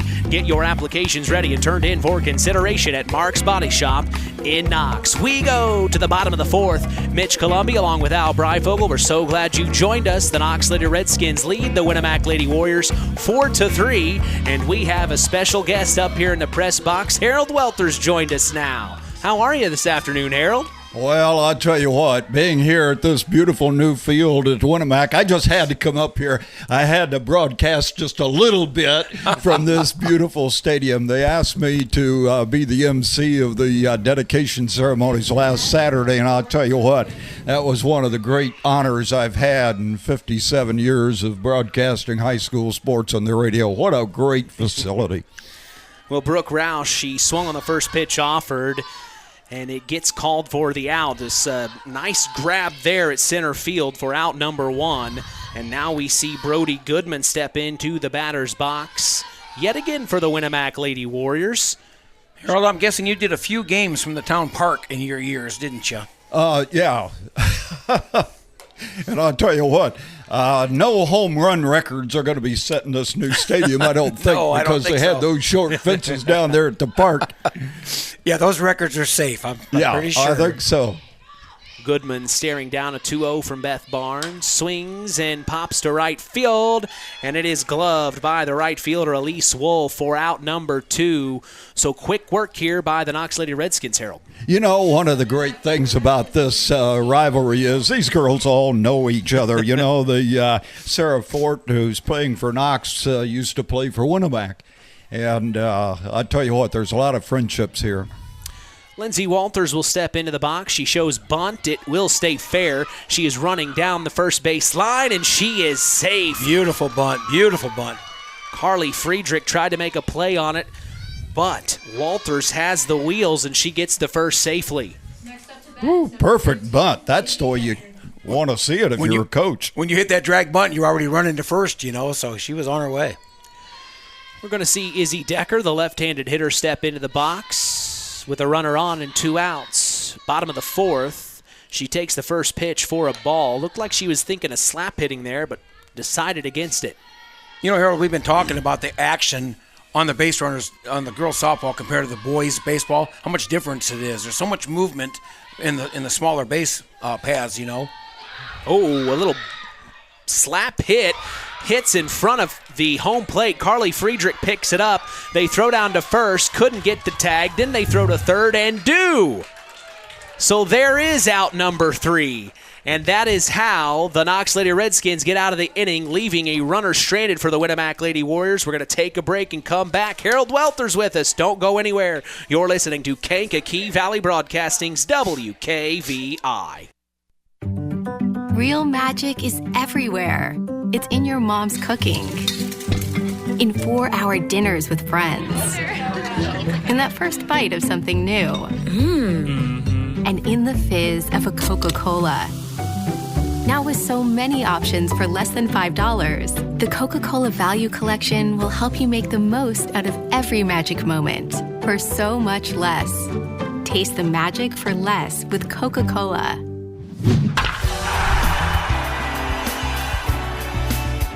Today's broadcast is brought to you in part by Culver's Portside Marina. Spring is here. Get your boat serviced and ready for the summer. Godfrey Pontoons, Yamaha Wave Runners, and Kawasaki Jet Skis are on the showroom floor waiting. Slip rentals, boat storage, and self-service fuel pumps will all be available at Bass Lake.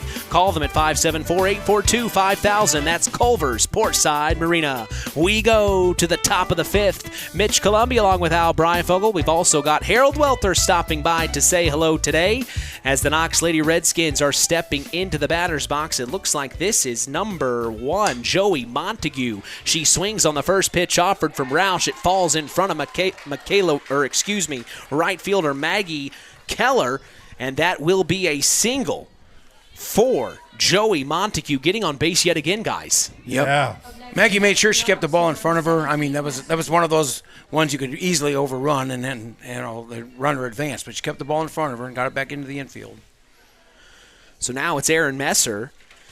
She's had a really nice game here. She steps into the box, shows bunt, pops up. Third baseman Will Glovett throws down to first to Brody Goodman, but not in time as Montague gets there safe. Good job by Walters. We saw that perfect bunt a moment ago, and that was the imperfect bunt. Exactly. Pops up in the air. Yep, you got to try to get it down in the dirt where it'll die right where it's at. But so now the number 9 hitter for the Knox Lady Redskins, Addison Spinagle, the left fielder, is in the box. Swings and misses for strike 1. 1 out, 1 on. Top of the 5th, 4-3. The Knox Lady Redskins lead the Winamac Lady Warriors. Can you believe this could be the last time they ever face each other, Harold? I hope that isn't true, but as the next hit is swung on right to the second baseman for the Winamac Lady Warriors. It was called a foul ball, I believe. Oh, they are. Yeah, I said it hit inside the opposite batter's box. Oh. But it was a great play. It was a great play. Just foul ball. So it erases that. It brings back number 6, Sarah Fort, the leadoff hitter for the Knox Lady Redskins. Former player for the Winamac Warriors, and Winamac allowed her to move and play for Knox. Interesting. Next pitch offered, misses for ball 1. Brooke Roush still on the mound. I'm sure you can think back to all the games you've done between Knox and Winamac, Harold. A lot of history between those two schools. Yeah.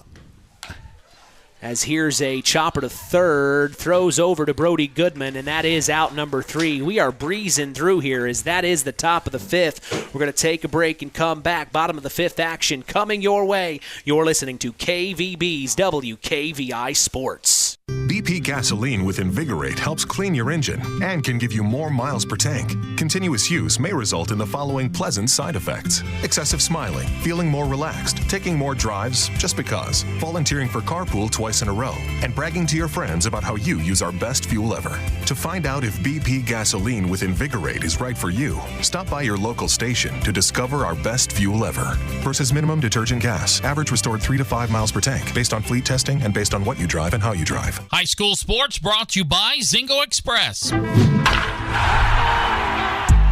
Web Printing and JT Shirt Shack in Winamac is proud to be part of this broadcast tonight. Web Printing and JT Shirt Shack provides all your printing, screen printing, apparel, embroidery needs. Call 574-946-3551 and ask for Tina if you want to look cool like the KVB crew. We appreciate them and their support toward helping continue the tradition. Well, we are rolling right along here. Bottom of the fifth action coming your way. The Knox Lady Redskins lead the Winamac Lady Warriors 4-3. What's something that stood out in this game here this afternoon to you, Harold? Well, I'll tell you what, it's the matchups of friends. That's what I'm looking at here. Beth Barnes, the pitcher, of course, my granddaughter, and Maggie Smith, the leadoff hitter here, and they're old friends because they golf together on their respective golf teams, and of course played against each other in softball and have gotten to be good friends. So that's a big part of this rivalry. Well, we go to the top of the batting order. It's Maggie Smith stepping into the box to face Beth Barnes yet again this afternoon. Smith has been able to get on base. You know, watching her, she has to be one of the faster girl softball players that I've seen on the base paths. One of the faster athletes in the area, period. Yes. Next pitch inside, strike called. It grazes that inside corner there. That was a close one. Bethy throws a lot of junk. She doesn't throw as hard as some pitchers. She throws a lot of junk that results in pop-ups a lot of times. We've made mention how she goes up and down the strike zone so much. A lot of the players go in and out. She goes up and down the strike zone. So it was a hit right to shortstop Sarah Fort. She zips it over to Aaron Messer, not able to get the catch. So reaching a single on error is Maggie Smith here. And I think I'll tell you what, both teams have had their problem with errors tonight. Yes. Not a lot of them, but keys. Nope. Actually, two of Winamac's runs were unearned, so Knox has 3 errors right now, and the Warriors have 2, but all the errors have led to runs other than this one. Of course, this is early in the play. That should have been a routine out right there. And it looks like Aaron Messer will be subbed out, and subbed in for her is Cheryl Barnes now at first base. So a quick change there at first, bringing substitution Cheryl Barnes in. Of course, we remember Cheryl from last year, an amazing athlete on this softball team here at Knox. She will now be at first. We remember her on the mound last year mainly, but now she's a jack of all trades. She can do a little bit of everything. Yeah, she's a number 1 pitcher, but pitched last night against New Prairie. First pitch offered to Michaela Warner, right to the shortstop, then thrown over to Cheryl Barnes at first for out number 1. A great job by Sarah Fort. Clean grab and zips it over to Cheryl. I love how Cheryl pitches and then goes and puts the shot and the discus and everything else. She did that. I know I saw your comment on that. That's something else. Yeah, she did that last night. Yeah. She pitched 3 innings, struck out 4, 1 for 2 at the plate, and then went over and got second in the discus and 4th in shot put in the track meet. Unbelievable. Now we see Adriana Hall, the designated player, take the first pitch for ball 1 up top. A runner is in scoring position for the Winamac Lady Warriors. That's the tying run, and it is Maggie Smith. Anybody's ball game. Yes, it is. The 1-0. Right to third baseman. What a catch by Joey Montague for out number 2, keeping Smith at second. Wow. Now we go to the cleanup hitter, Corinne Combs. Those are the ones when you're a batter, you're like, I smoked that and got out, and then next time up you bloop a little one to the right side, and get on first. Barely hit it to get on first. Yep. First pitch from Barnes hits the dirt low.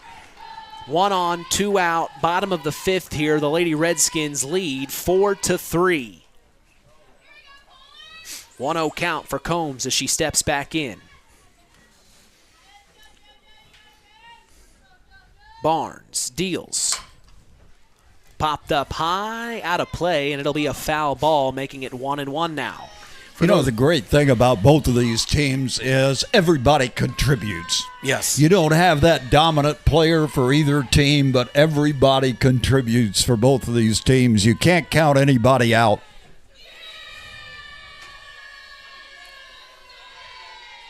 One from Barnes.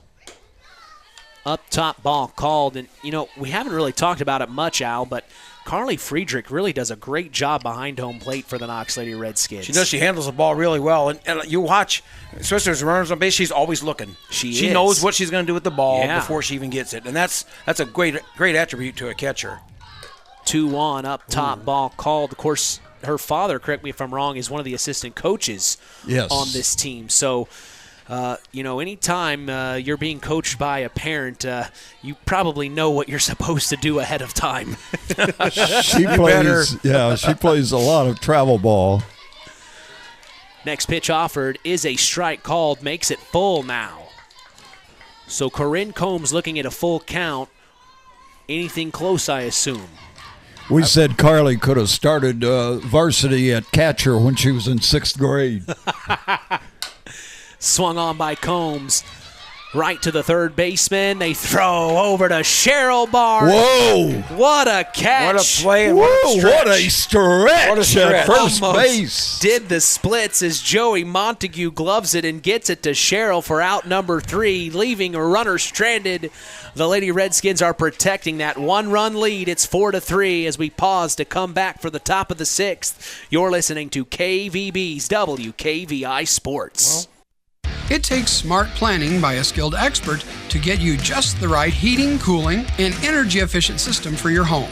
McGrath Refrigeration can install an affordable Armstrong air system that will cut your energy costs while enhancing your comfort. You'll see the difference in your first energy bill. Give McGrath Refrigeration, your local Armstrong dealer, a call today at 574-772-3575. That's 574-772-3575. McGrath Refrigeration, where the temperature is always just right.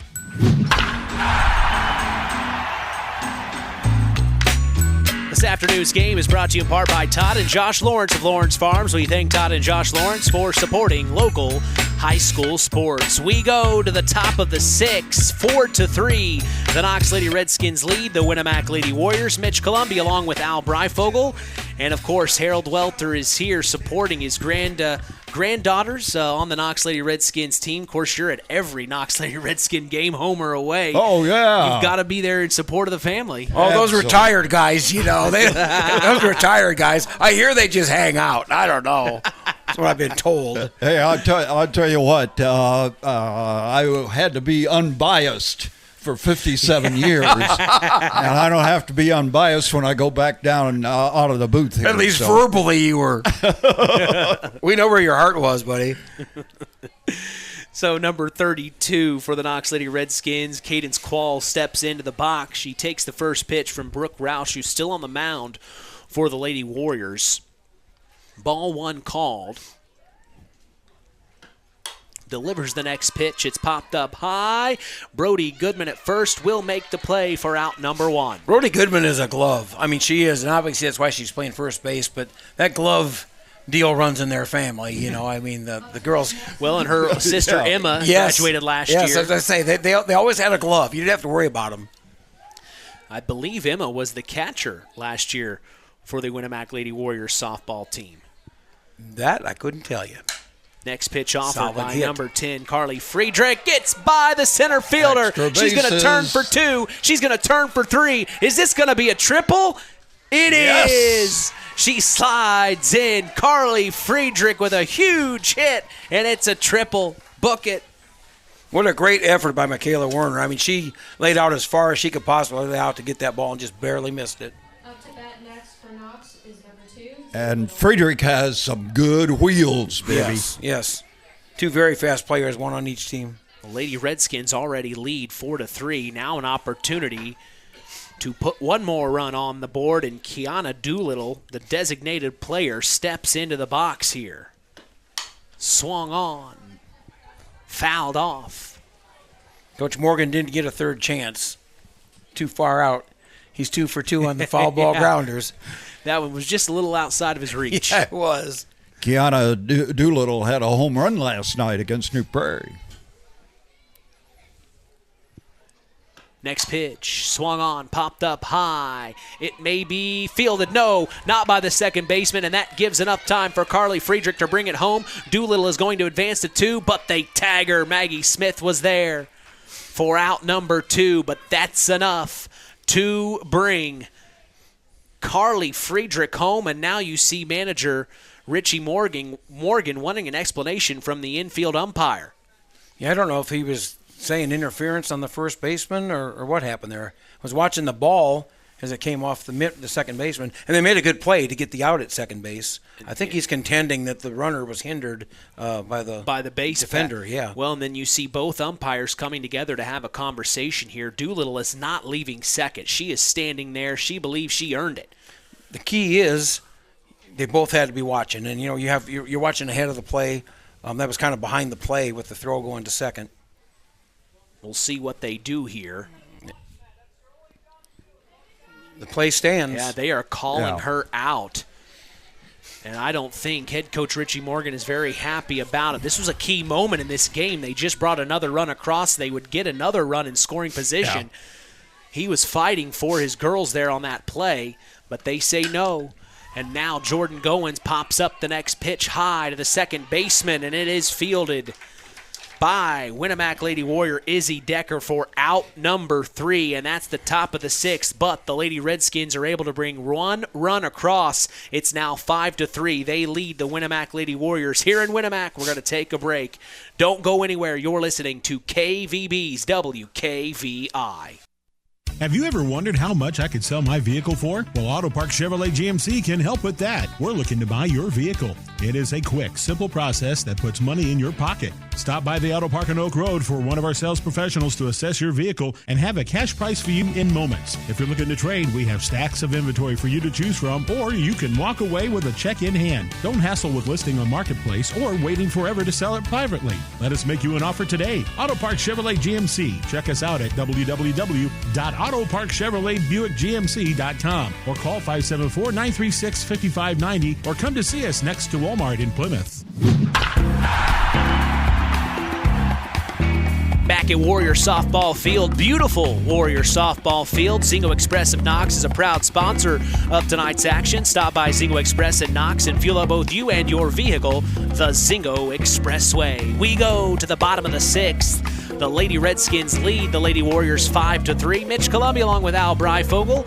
And, of course, special guest tonight, Harold Welter. Boy, Harold, we talked a little bit earlier. Think back of all the games you've done. I'm sure there were a lot of good memories between Knox teams and Winamac teams. Does anything come to mind? No question about that. I tell you, you picked the sport. You picked the sport, and it's been a great rivalry. And I hope they're going to be able to keep a non-conference schedule going between these two teams. That would be the hope. I'm sure both teams would love to have that. Well, Maggie Keller is the first batter up for the Winamac Lady Warriors. She swings on the first pitch, and it goes right back. Deep ball to center fielder Jordan Goins for out number 1. And we kind of talked about it before you got up here, Harold. They're swinging. Both teams are swinging on the first pitch offered. Oh, yeah. Yeah. They're being aggressive, which is what you got to do, up and down season for both teams. Exactly. Next up into the batter's box is number 10 for the Winamac Lady Warriors, pitcher Brooke Roush. She takes the first one for ball. Beth Barnes still on the mound. Cheryl substituted in at first. The 1-0 from Barnes. Up top, ball 2 now. A little high. As I said, Beth Barnes doesn't throw a lot of speed, but she throws some junk up there, has good movement on the ball, and can get the pop-ups. She's popped the mid a few times tonight. Next pitch offered to Roush is a line drive. Wow, what a ball. Yeah, to Lindsay Walters, and she zips it over. What a scoop. Third baseman Joey Montague, and she zips it over to Cheryl Barnes for out number 2. And the Lady Redskins are doing a heck of a job defensively here in the last several innings. Yeah, Joey Montague, great play at third right there. And, of course, Barnes at first does a good job, too. Well, both teams, their errors have been mainly throwing errors. Both teams are fielding fairly well. Goodman swings on the first pitch. It's a ground ball to second baseman That was Cadence Qualls, and she underhand throws to Cheryl Barnes for out number 3. That was a quick top of the 6th. We pause and come back for a bottom of the 6th. You're listening to KVB's WKVI Sports. Culver's Portside Marina handles all water and recreational needs. When it comes to pontoons, Godfrey leads the industry in performance and quality, and Portside Marina has them in stock. From Sanpan, Aqua Patio, Sweetwater, and Monaco pontoons, if you're looking for a family boat, Culver's Portside Marina can help. Discover the evolution of the wake boat through luxury models offered from Centurion and Supreme Surf Boats. Yamaha Wave Runners and Kawasaki jet skis are on the showroom floor waiting. Located at 514 West Mill Street in Culver. Stop in or call them at 574-842-5000. Culver's Portside Marina. Back at Warrior softball field, Mitch Columbia along with Al Breifogel. We go to the top of the 7th. 5-3, the Knox Lady Redskins lead the Winamac Lady Warriors. Zingo Express of Knox is a proud sponsor of tonight's action. Stop by Zingo Express in Knox and fuel up both you and your vehicle the Zingo Expressway.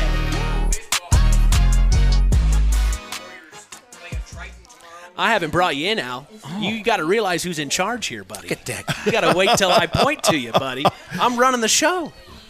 What'd you have to say there, Al? What I was saying was the Warrior baseball team plays at Triton tomorrow in a doubleheader starting at 10 o'clock in the morning Eastern time. Nice.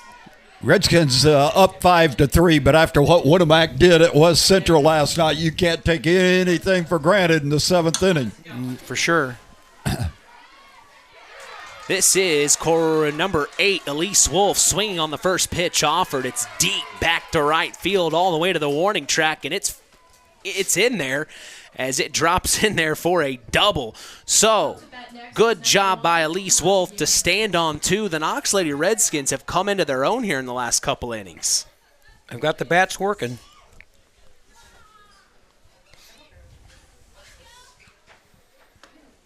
Bunt shown by number 1. Joey Montague goes foul. I told Mitch last night, Harold, I was trying to keep track of the West Central girls game and give him live updates at the same time, and I was getting my phone confused on which was which because they were both such exciting games. 0-1 count here to Joey Montague. Bunt shown again. It's fair this time. Elise Wolf is going to get to 3, and getting safely to first is Joey Montague. So now runners on the corners for the Knox Lady Redskins, and we will see Cheryl Barnes step into the box here. Can I do the play-by-play on this? I guess so. Oh, gee. You're going to get a bill for this, You shouldn't have retired, Mitch. Harold. Cheryl Barnes, a right-handed swinging sophomore, stepping in with runners on at the corners, and her team up 5-3. She takes the first one, though, stay right at the knees. Great delivery right there. I'll tell you what, Brooke Roush is challenging him in the circle. Barnes, right-handed swinger.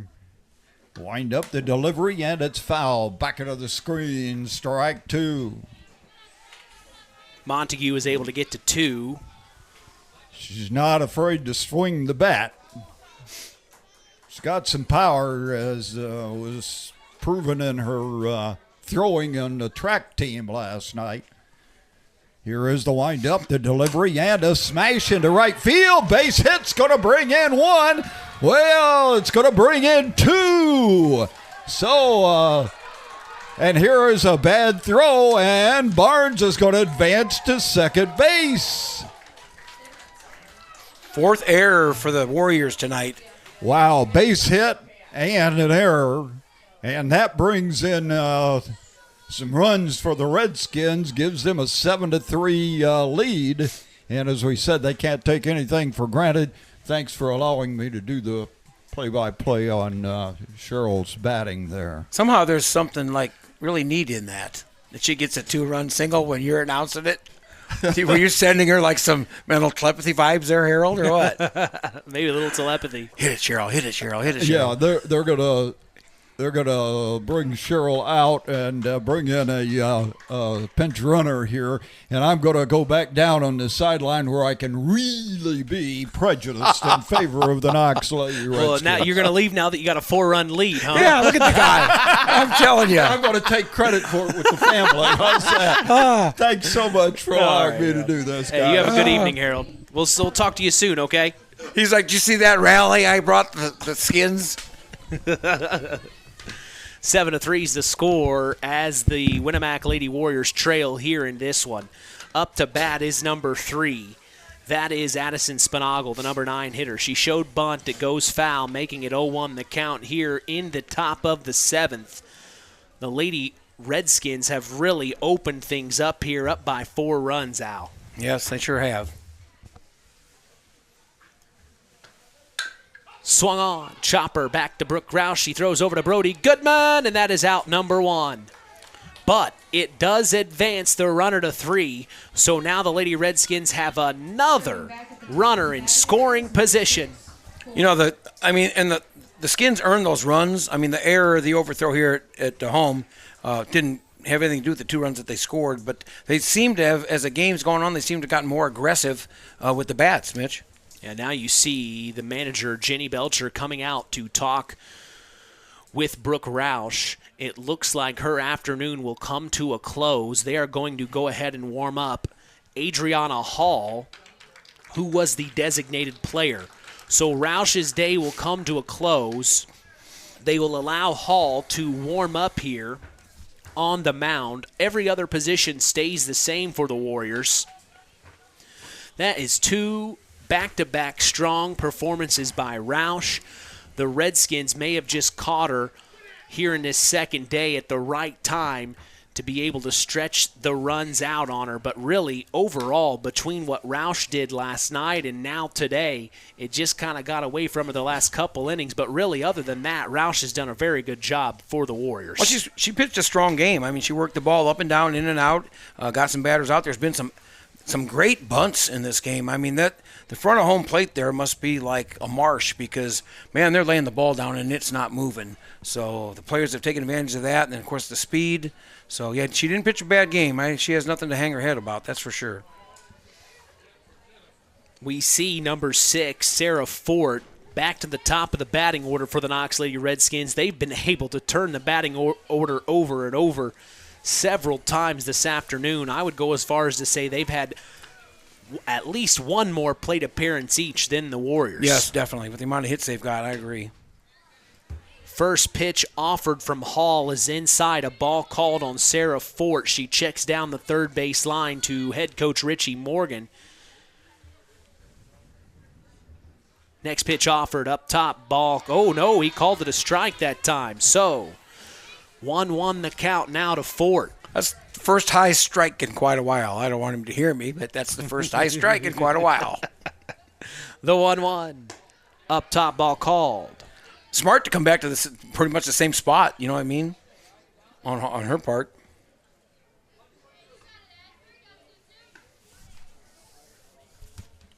Two-one from Hall. Outside, 3-1 now. Fort being patient here in the top of the 7th. They have a runner in scoring position here on third base, wanting to add to that lead. They already do, 7-3 here.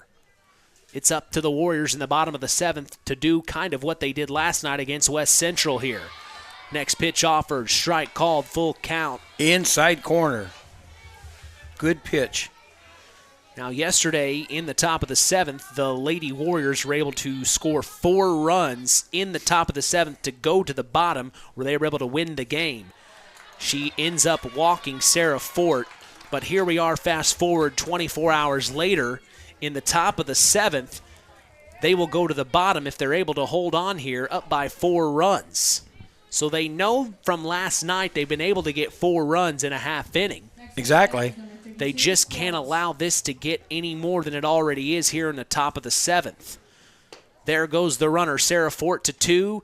They throw to Maggie Smith, the cutoff, just to see if the runner at 3 would go, but she stays put. I don't think Richie was going to send her no matter what happened on that play because obviously the ball was in the dirt. She wasn't that far off base. He was just trying to get that runner advanced because now a hit here means 2 runs.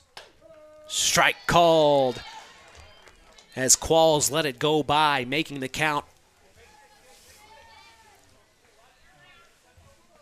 0-1, I believe. Yeah, I think it is. Next pitch swung on and popped up high, foul. 0-2 now the count. This is a huge pitch here because this is the difference between being behind by 4 and possibly giving up a hit and being 6 down. No kidding. 1 out, 2 on, both in scoring position here in the top of the 7th. Next pitch up top, ball called, 2-2 now. On the previous play on that high pitch, Combs really made a good snag on that ball because that could have let it run in also. Strike 3 is called, and Qualls goes down looking for out number 2. Good job by Hall, keeping those runners in scoring position at bay. Her last 2 pitches were inside strike and outside strike, so she worked the ball out perfectly. We're going to see Carly Friedrich step into the batter's box. Her last plate appearance, she got a triple. Swings on the first pitch offered. Strike called as she missed it. What an impressive triple that was at her sure last was. at bat. My goodness. Next pitch. Inside the hands. She gets a piece of it. It pops up high and it goes foul. You see fans into the outfield. They've got bleachers deep in left field past the fence. You see Warrior Nation in full force supporting their Warriors as well as Redskin Nation. Everyone is here on a Friday night to see these 2 teams face off for what sounds like the last time ever.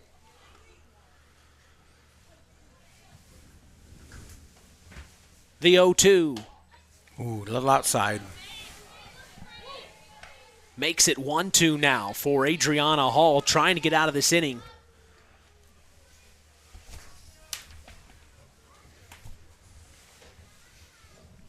The 1-2 delivered.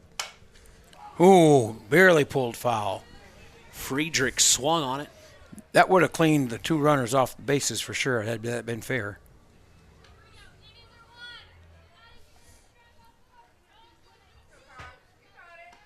Two on, 2 out, top of the 7th. The Lady Redskins lead the Lady Warriors 7-3. 1-2 the count to Friedrich. Big hit, drops right in front of the left fielder. It brings 1 run home. It's going to bring a 2nd run home, and it'll be a 2 RBI double for Carly Friedrich as it's now 9-3. The Lady Redskins lead. That was what we were just saying on the previous foul ball, what would happen, and she straightened it out a little bit, pulled it right in front of the left fielder. Next up to bat for Knox is number 2. And that was definitely a hit. Well, it just makes it that much harder for the Warriors in the bottom of the 7th. They will now need 6 runs just to tie it if they were to get out of this inning here at this at bat. And it wasn't a bad pitch. I mean, Hall threw a good ball, just got contact made and got the hit. Doolittle steps back in. Hall delivers, swings, and misses. For strike 1.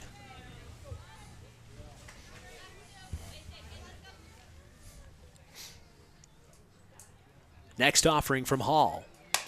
Swung on right to the 3rd baseman, slings it over to Brody Goodman at first, and that is out number 3. A good job by Lindsey Walters to pick that up and get it over to Brody Goodman for out number 3, but runs crossed for the Knox Lady Redskins. They are in control, feeling very good here as we go to the bottom of the 7th. 9-3, the Knox Lady Redskins lead. We take a break and come back. You're listening to Kankakee Valley Broadcasting's WKVI. Pulaski Memorial Hospital. Quality care, closer to home. Pulaski Memorial Hospital is all about community and keeping our community spotlight shining on the accomplishments of our youth. That's why PMH is proud to be a sponsor of our local high school sports action on WKVI, our community radio station. Pulaski Memorial Hospital. Quality care closer to home.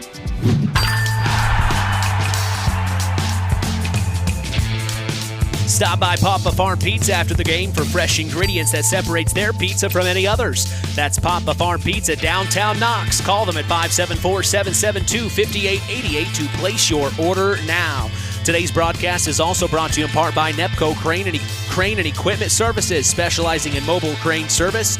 Call Joe Nepp at 1-800-590-2272 for all your residential, commercial, and agricultural crane needs. A lot of work to do for the Lady Warriors in this one as they trail 6 runs in the bottom of the 7th. Al, if you're the head coach, what are some words of wisdom that you would pass on to your players trying to get 6 runs here? Well, you just have to point out last night what happened. And, it doesn't take, 1 or 2 hits and then an error here or there to score some runs. But they just have to come up there and be aggressive, be smart on the base paths, and see if they can pick away here. Well, we'll see the 8, 9, and number 1 hitter for the Winamac Lady Warriors. It's Lindsey Walters stepping into the box. She's had a nice evening. She will be facing Beth Barnes, who's pitched the entire way. Barnes to deliver. Bunt shown from Walters, hits the dirt, foul. Warriors have to get their bats back. They had 5 hits in the first inning, Mitch. We've only had 3 hits since then. So right now they're sitting at 8 hits for the game. So they've got to get the ball in the gaps and get some runs here. They started off really strong. Yeah, they did. They just kind of went cold here. 0-1, bunt shown. Walters gets it down. Now Cheryl Barnes attacks, throws to first, not in time, and Walters gets there safely. Great job. Great. I was seeing some amazing bunts tonight. The girls are just making the ball die right in the dirt in front of the plate, and those are hard to get because first off, the catcher has the runner to contend with, trying to throw around the runner, and then you got to get out and get the ball. Izzy Decker will step into the box now with a runner on first and no outs. You saw the infield collapse there. Yes. They're waiting on Decker to either bunt or slap hit here. Yeah, they are way up on the infield. Sure are. Barnes delivers the 1-0. Right to third baseman. They throw to first. It is in time for out number 1, but it advances the runner to 2, Lindsey Walters. So Izzy Decker couldn't get to first in time, and now we'll see Maggie Smith step into the batter's box yet again this afternoon. You need 6 runs, but you need to also sacrifice, get somebody in scoring position. That was a good call by Coach Belcher. Get the runner over to second. If you don't get the 6 runs, then you still look at the success of getting that runner advanced. So 1 in scoring position for the Warriors with 1 out. Bottom of the 7th, inside on Smith. Ball 1. Good eye there.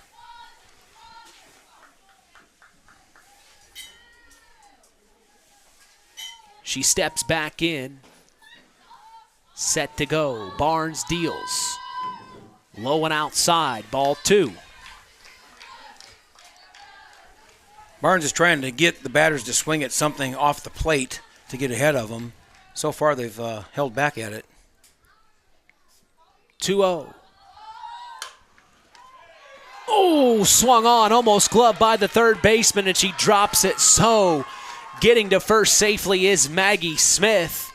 So now 2 runners on with 1 out. It looked like the third baseman, Joey Montague, was going to make that play, Al. Wasn't an easy play. It was a hard hit ball. She had to come across to her left. I don't know what the official score would say on that, but I would almost call that a hit. It was a hard hit ball. She had to get it across her body to try to get to the ball. Next up, Michaela Werner.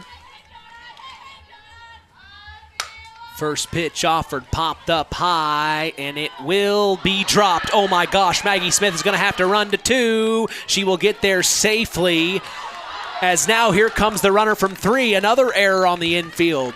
So number 16, Lindsey Walters will score. Maggie Smith advances to 2, and on first is Michaela Werner. 1 run crosses for the Winamac Lady Warriors. It's now 9-4 with 1 out here in the bottom of the 7th. It's now or never, Al. And you're right, and that was so close to being infield fly.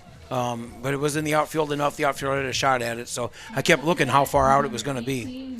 Yeah, I think that's what Coach Belcher's asking, was that not an infield fly rule? But when you got the run, you have the runners on, so... Yeah, she is talking with head umpire Brian Bow, and now he will step to the side here. It looks like they're actually going to have a substitution here. Lauren Bruce will come in for Adriana Hall. And at the plate we have Annika Greer. Nope, I'm sorry. Lauren Bruce. You got to flip the sheet for offense and defense, buddy. I don't care what sport you're playing. I'm trying to get one of the Knox girls to come up here and drive a run in for us. Hey, that's my first error of the night. There's two out.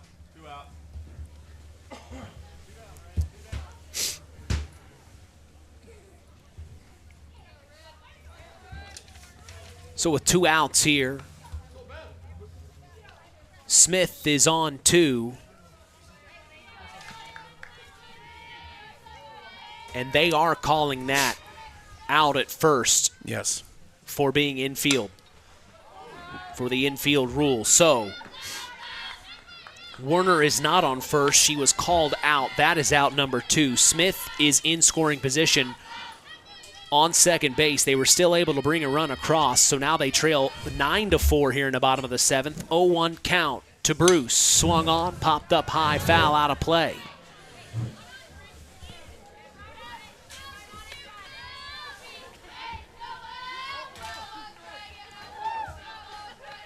To the count. This could be the game for the Lady Redskins here. Barnes to deliver. Outside for ball 1, trying to get Bruce to chase. Yep.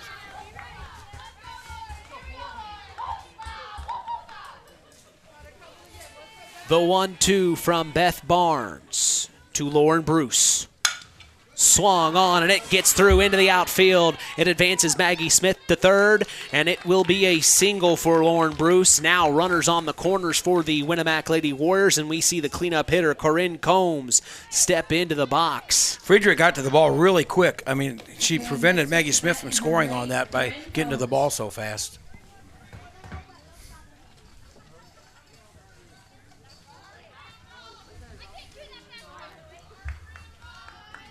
Two outs still here in the bottom of the 7th. The Lady Redskins in control 9-4, but the Winamac Lady Warriors are trying to do what they did last night and have a spectacular come from behind win. Corinne Combs gets all of it all the way back to left field. It's going to bring Maggie Smith home. It's going to advance Lauren Bruce to third, and in standing in for an RBI double is Corinne Combs. The Warriors bring another run across. They still trail 9-5 here, but they are giving some fight. Solid hit down just inside the foul line.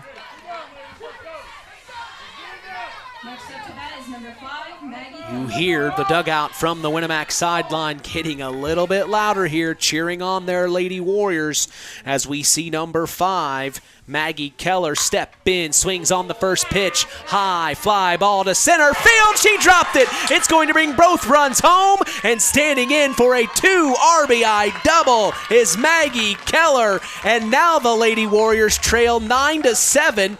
2 more runs cross. It was a deep hit ball. The center fielder got her mitt, barely got her mitt on it, but it dropped. This is some of the magic we have seen from the Lady Warriors we saw last night.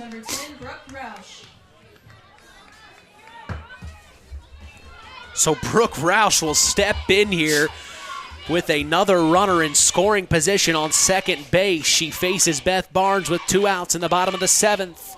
Foul tip on the first pitch. 0-1 count here. A lot of room down that right field line if she can poke it to right field.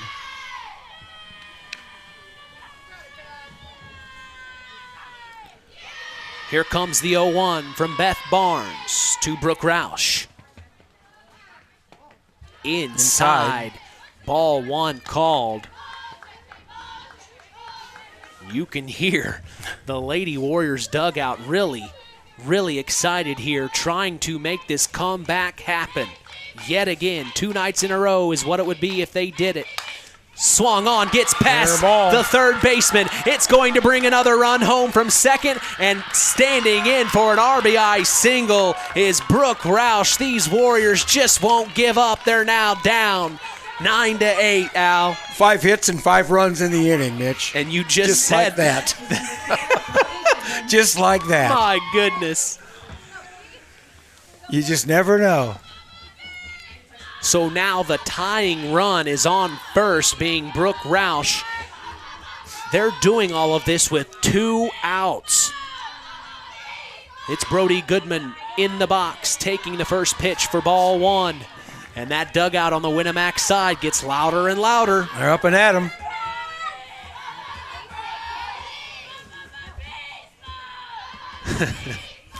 One 0 from Barnes. A little outside. Ball 2. Good patience from Brody Goodman.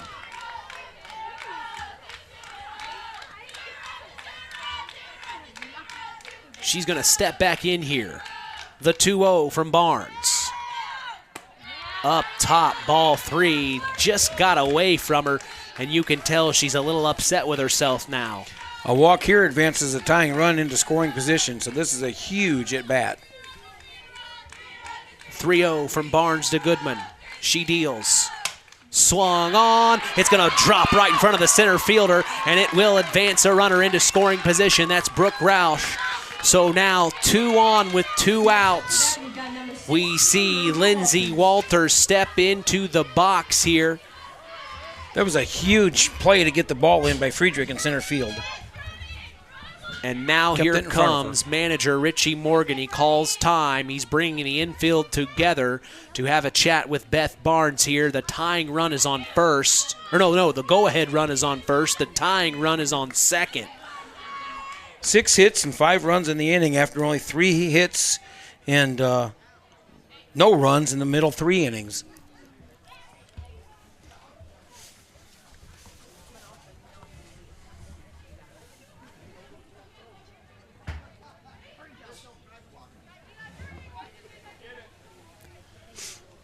So it looks like he is going to have Cheryl Barnes come in as the closer and move Beth Barnes to first. So Cheryl will get some warm-up pitches. It looks like we will see the number 1 on the mound. After all, today they tried to go with Beth the entire game, and the Warriors had other plans here in the bottom of the 7th. The Warriors, they're not a give-up team, obviously. Of course, that's how Coach Belcher coaches. You know, you just got to keep pecking away, got to keep running, got to keep swinging the bat, got to keep catching the ball. It's just got to stay with the basics. You don't have to get all frazzled and start doing silly things. Just stay, play fundamental ball, keep putting it in play, and see what happens.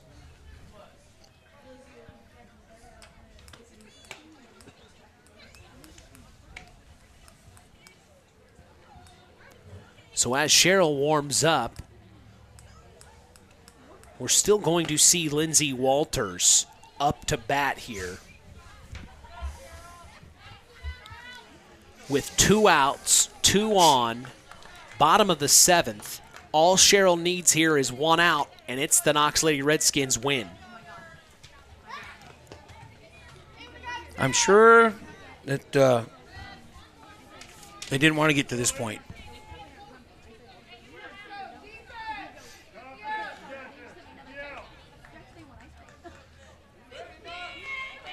Here we go. So Walter steps in, and Cheryl Barnes will deal. Up top, ball called. And you can tell right away Cheryl has got the speed. Yes. And she doesn't have to worry that much about if this batter gets on. The winning 2 runs are already on base, the tying run and the winning run. So she doesn't have to worry a lot about this batter. You walk this batter, then you have a force at any base with 1 out to go. So it wouldn't be terrible to have a walk here for her. Next pitch offered was outside, ball 2. Swings and misses. Walters wanted that one. Strike 1 called. So now 2-1 the count. 2 outs, 2 on. Tying run on second. 9-8 is the score. The Lady Redskins lead the Lady Warriors. The 2-1. Inside, ball almost 3. Almost hit Walters. Huge pitch here. The 3-1 from Cheryl Barnes. Swung on over the head of the second baseman, and it will load the bases up. Oh, no. Walters thinks to go to 2. She's going to get back to first safely. Friedrich was looking at the runner at 2 and 3, not thinking about Walters. Walters thought they were going to go, and then halfway to second decided I better turn around and go back to first. Yeah, because Coach Belcher held the runner up at third base. So now the bases are loaded. We see the number 9 hitter, Izzy Decker, step into the box. 9-8's the score. Huge moment here with 2 outs. Cheryl delivers, swung on to Cheryl Barnes. They go home, and that's out number 3. As the tying run was on the way, the Knox Lady Redskins are able to hold off the Winamac Lady Warriors. My goodness, what a fight it was from the Warriors late in this game, but the Knox Lady Redskins end up winning in the end, 9-8. Wow, 2 games in a row. I'm telling you, just the Lady Warriors won't quit. My goodness. Well, we have a lot to discuss in the Collins Insurance post-game show. We will have our Stark County Co-op play of the game. We will also have our Ashley Derrickson 5-star player of the game, so don't go anywhere. We will be announcing that all in the Collins Insurance post-game show coming your way. You're listening to Kankakee Valley Broadcasting's WKVI. It's hard to believe, but time sure does fly by. Collins Insurance Agency in downtown Knox are celebrating over 30 years of taking care of all of your insurance needs in our communities. If I could turn back time. And we're not going anywhere. Stop in and see Jim and the crew at Collins Insurance Agency in downtown Knox. Insurance you can count on from a business you've trusted since 1989. Proud presidential partners of Western Reserve.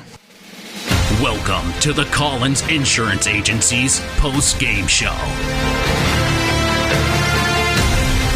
9-8 is the final as the Knox Lady Redskins beat the Winamac Lady Warriors in this Hoosier North Athletic Conference battle. My goodness. We almost saw the Winamac Warriors come from behind 2 nights in a row. I'm telling ya.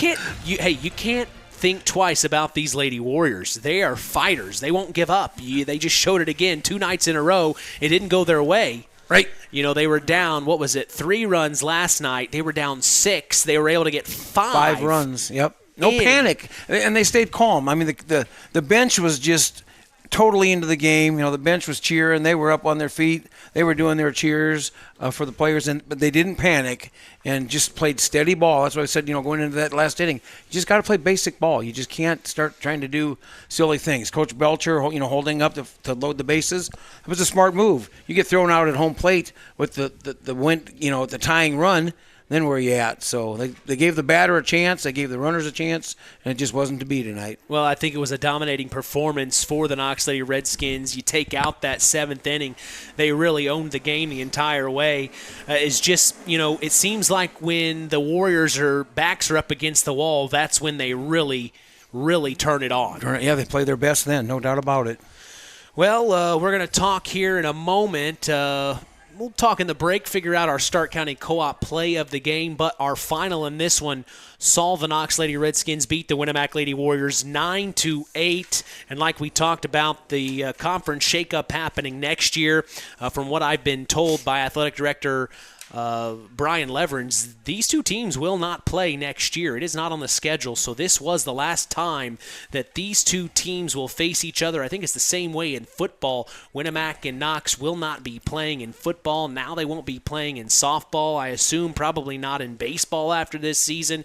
It's just kind of been a theme we've talked about throughout the night. These 2 schools not very far apart from each other. Knox, of course, just up the road on State Road 35, not far away. Whenever you think Winamac Knox, it's usually a great game. Well, it was again tonight. No matter what the sport, and the way the schedules are made out, you could hold in hope that a non-conference game could be scheduled maybe eventually, but I'm sure the schedules are already made out for next year. Yeah, they are. So you can't just insert. Who knows? Maybe they get a rain out and they get them to play a game. I don't know. It would sure be nice to see that the rivalry continue somehow.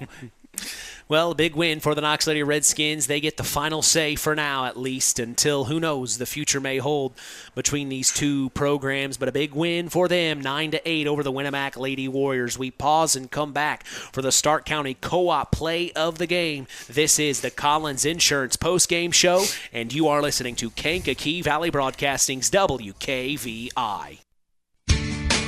The Stark County Co-op has been a member-owned farm services co-op in Stark County since 1928. That's over 90 years, and they're still providing the same quality agronomy services to the farming community of Stark and surrounding counties. The Stark County Co-op is an LP and fuel provider. The Stark County Co-op purchases grain at both locations, Hamlet and Brems. You can reach them by phone at 1-800-782-3392, the Stark County Co-op. It's time for the Stark County Co-op play of the game. Let's return to the voice of WKVI Sports, Mitch Columbi. 9-8 is the final as the Knox Lady Redskins win in exciting fashion. The Warriors were on the way back, but shutting the door were the Knox Lady Redskins. What is, in your opinion, our Stark County Co-op play of the game, Al? I think really the play of the game, it's kind of odd. It was the last play of the game, but you look, they bring Cheryl Barnes in. She throws a few warm-up pitches. The bases are loaded, 2 outs. You're up by run. The tying run is at third base, and they hit a ball back to you, and she just flawlessly got the ball, casually tossed it to home plate for the force. Didn't panic, and to come in cold like that, I know she has been playing a little bit, but to just come in and pitch and get that last out, that to me is the play of the game. Well, we thank the Stark County Co-op, your local agricultural cooperative that offers an array of service and support, including grain, agronomy, seed, fuel, and LP petroleum.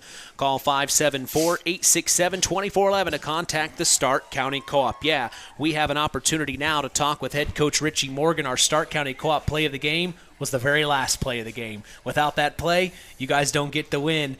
You owned the game the entire way. We saw the Warriors last night. They were down 3 runs to the West Central Trojans. It seems like this team, when their backs are up against the wall, they fight. They showed that tonight. But you guys were able to get 9 runs across.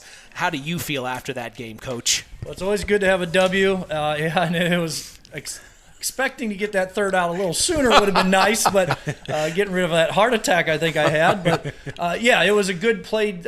Both teams were hitting the ball well, putting the pressure on the defense and pitchers. So hopefully that brings some of our hitting out for the rest of the season. What stood out to you from this game, really?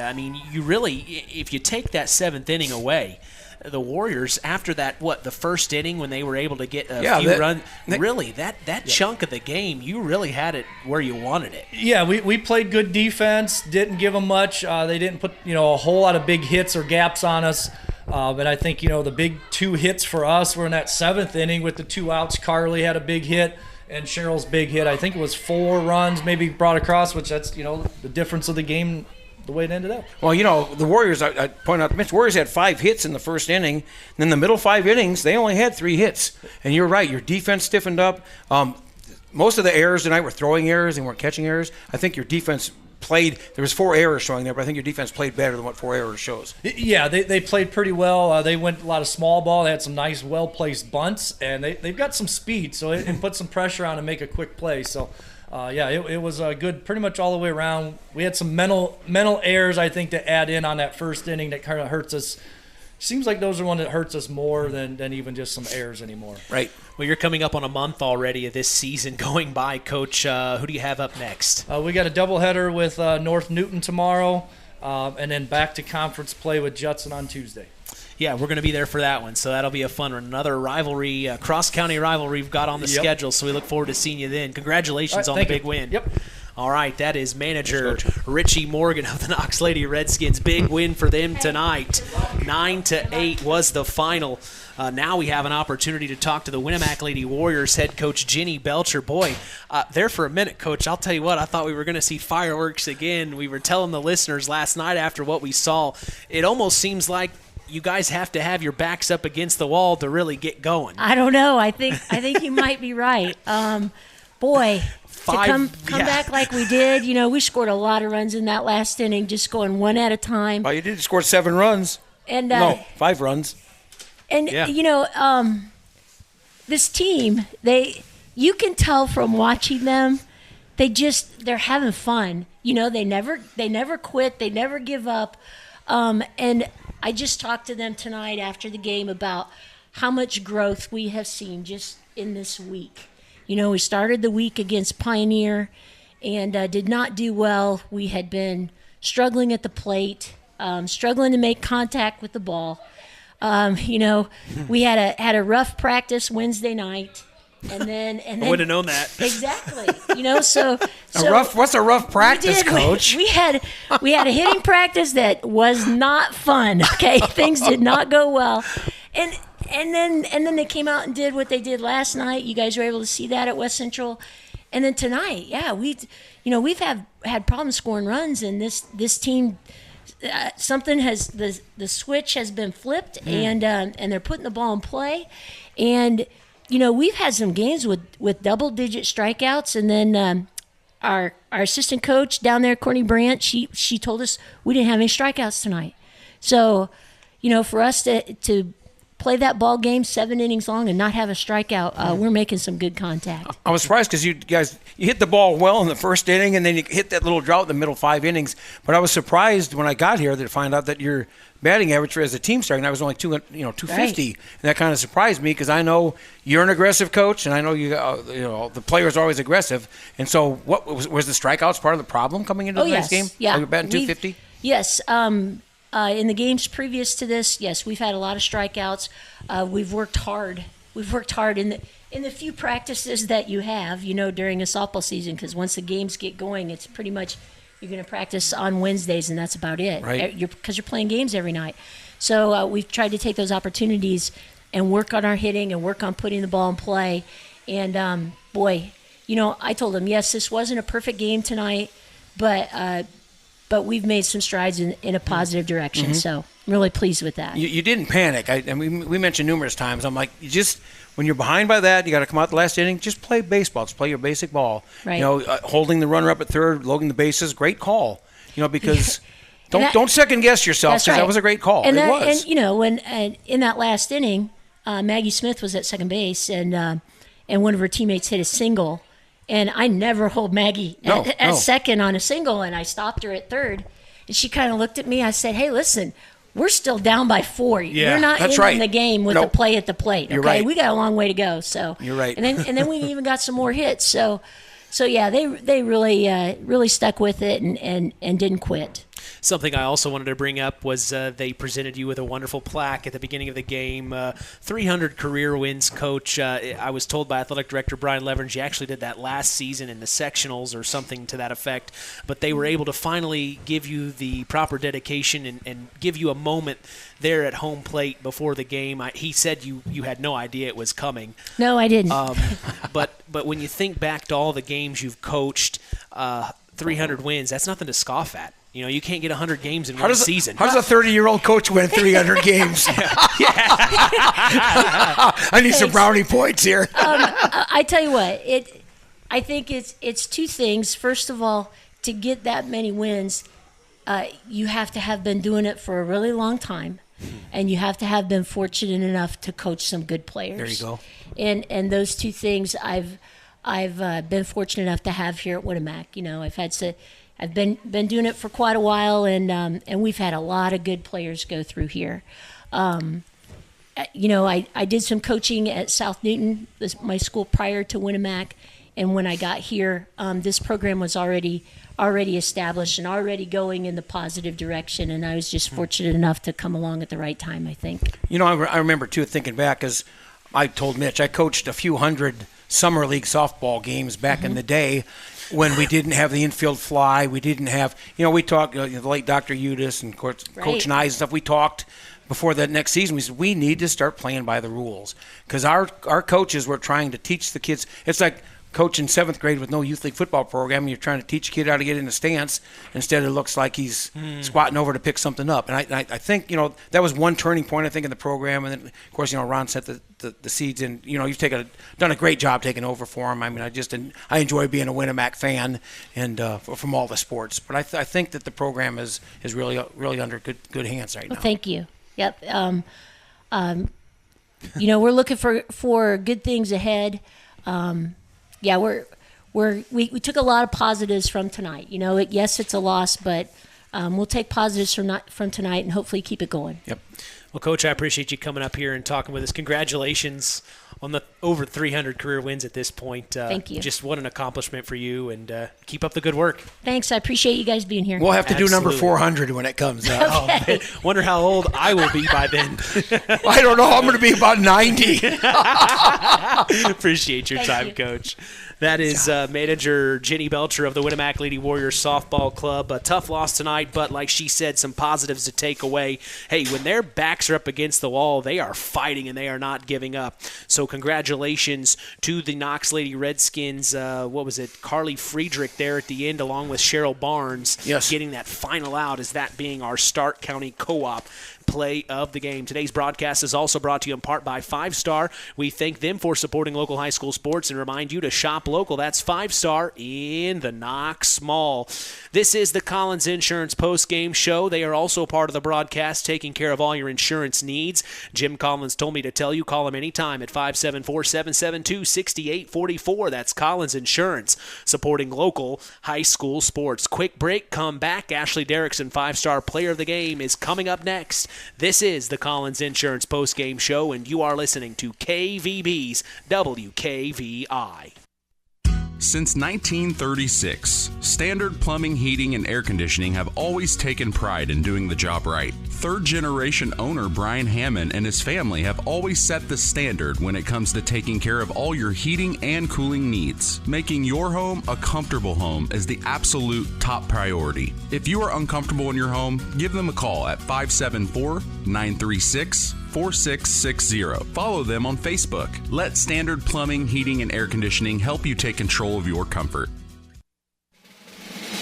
Time to announce the Ashley Derrickson 5-star player of the game. Mitch? Thanks, John. It's time now for our Ashley Derrickson 5-star player of the game. Given in memory of Ashley Derrickson, a 2008 graduate of North Judson St. Pierre High School who battled cancer throughout her high school career before losing that battle on December 12th of 2008. We'll tell you who's earned that honor after this word from 5-star. 5 Star, the largest meat and grocery store in the area, focused on quality, value, and customer service. The 5 stars in the name of the store come from 5 family members of the original owners serving in World War II, each one represented by a blue star on a flag hanging in the front window of the family home. That's why even decades later, 5 Star is known for its dedication to service. Now that dedication means savings for you. 5 Star, one of the We Care stores, the area's largest meat and grocery store, focused on quality, value, and customer service. Located, you know where, in the Knox Mall. Well, who do you think is our Ashley Derrickson 5-star player of the game, Al? Well, it wasn't an easy choice, but I think Carly Friedrich, playing home plate at the play at home plate. I know it was last play of the game, but she controlled the game. A lot of times your catcher can control the game when you have base runners going to certain situations and certain spots. There was times where she had the ball, she didn't panic, she got the runner stopped, she stopped a couple of balls that would have been throwing errors in there. So I think as a catcher, I think she played a pretty solid game.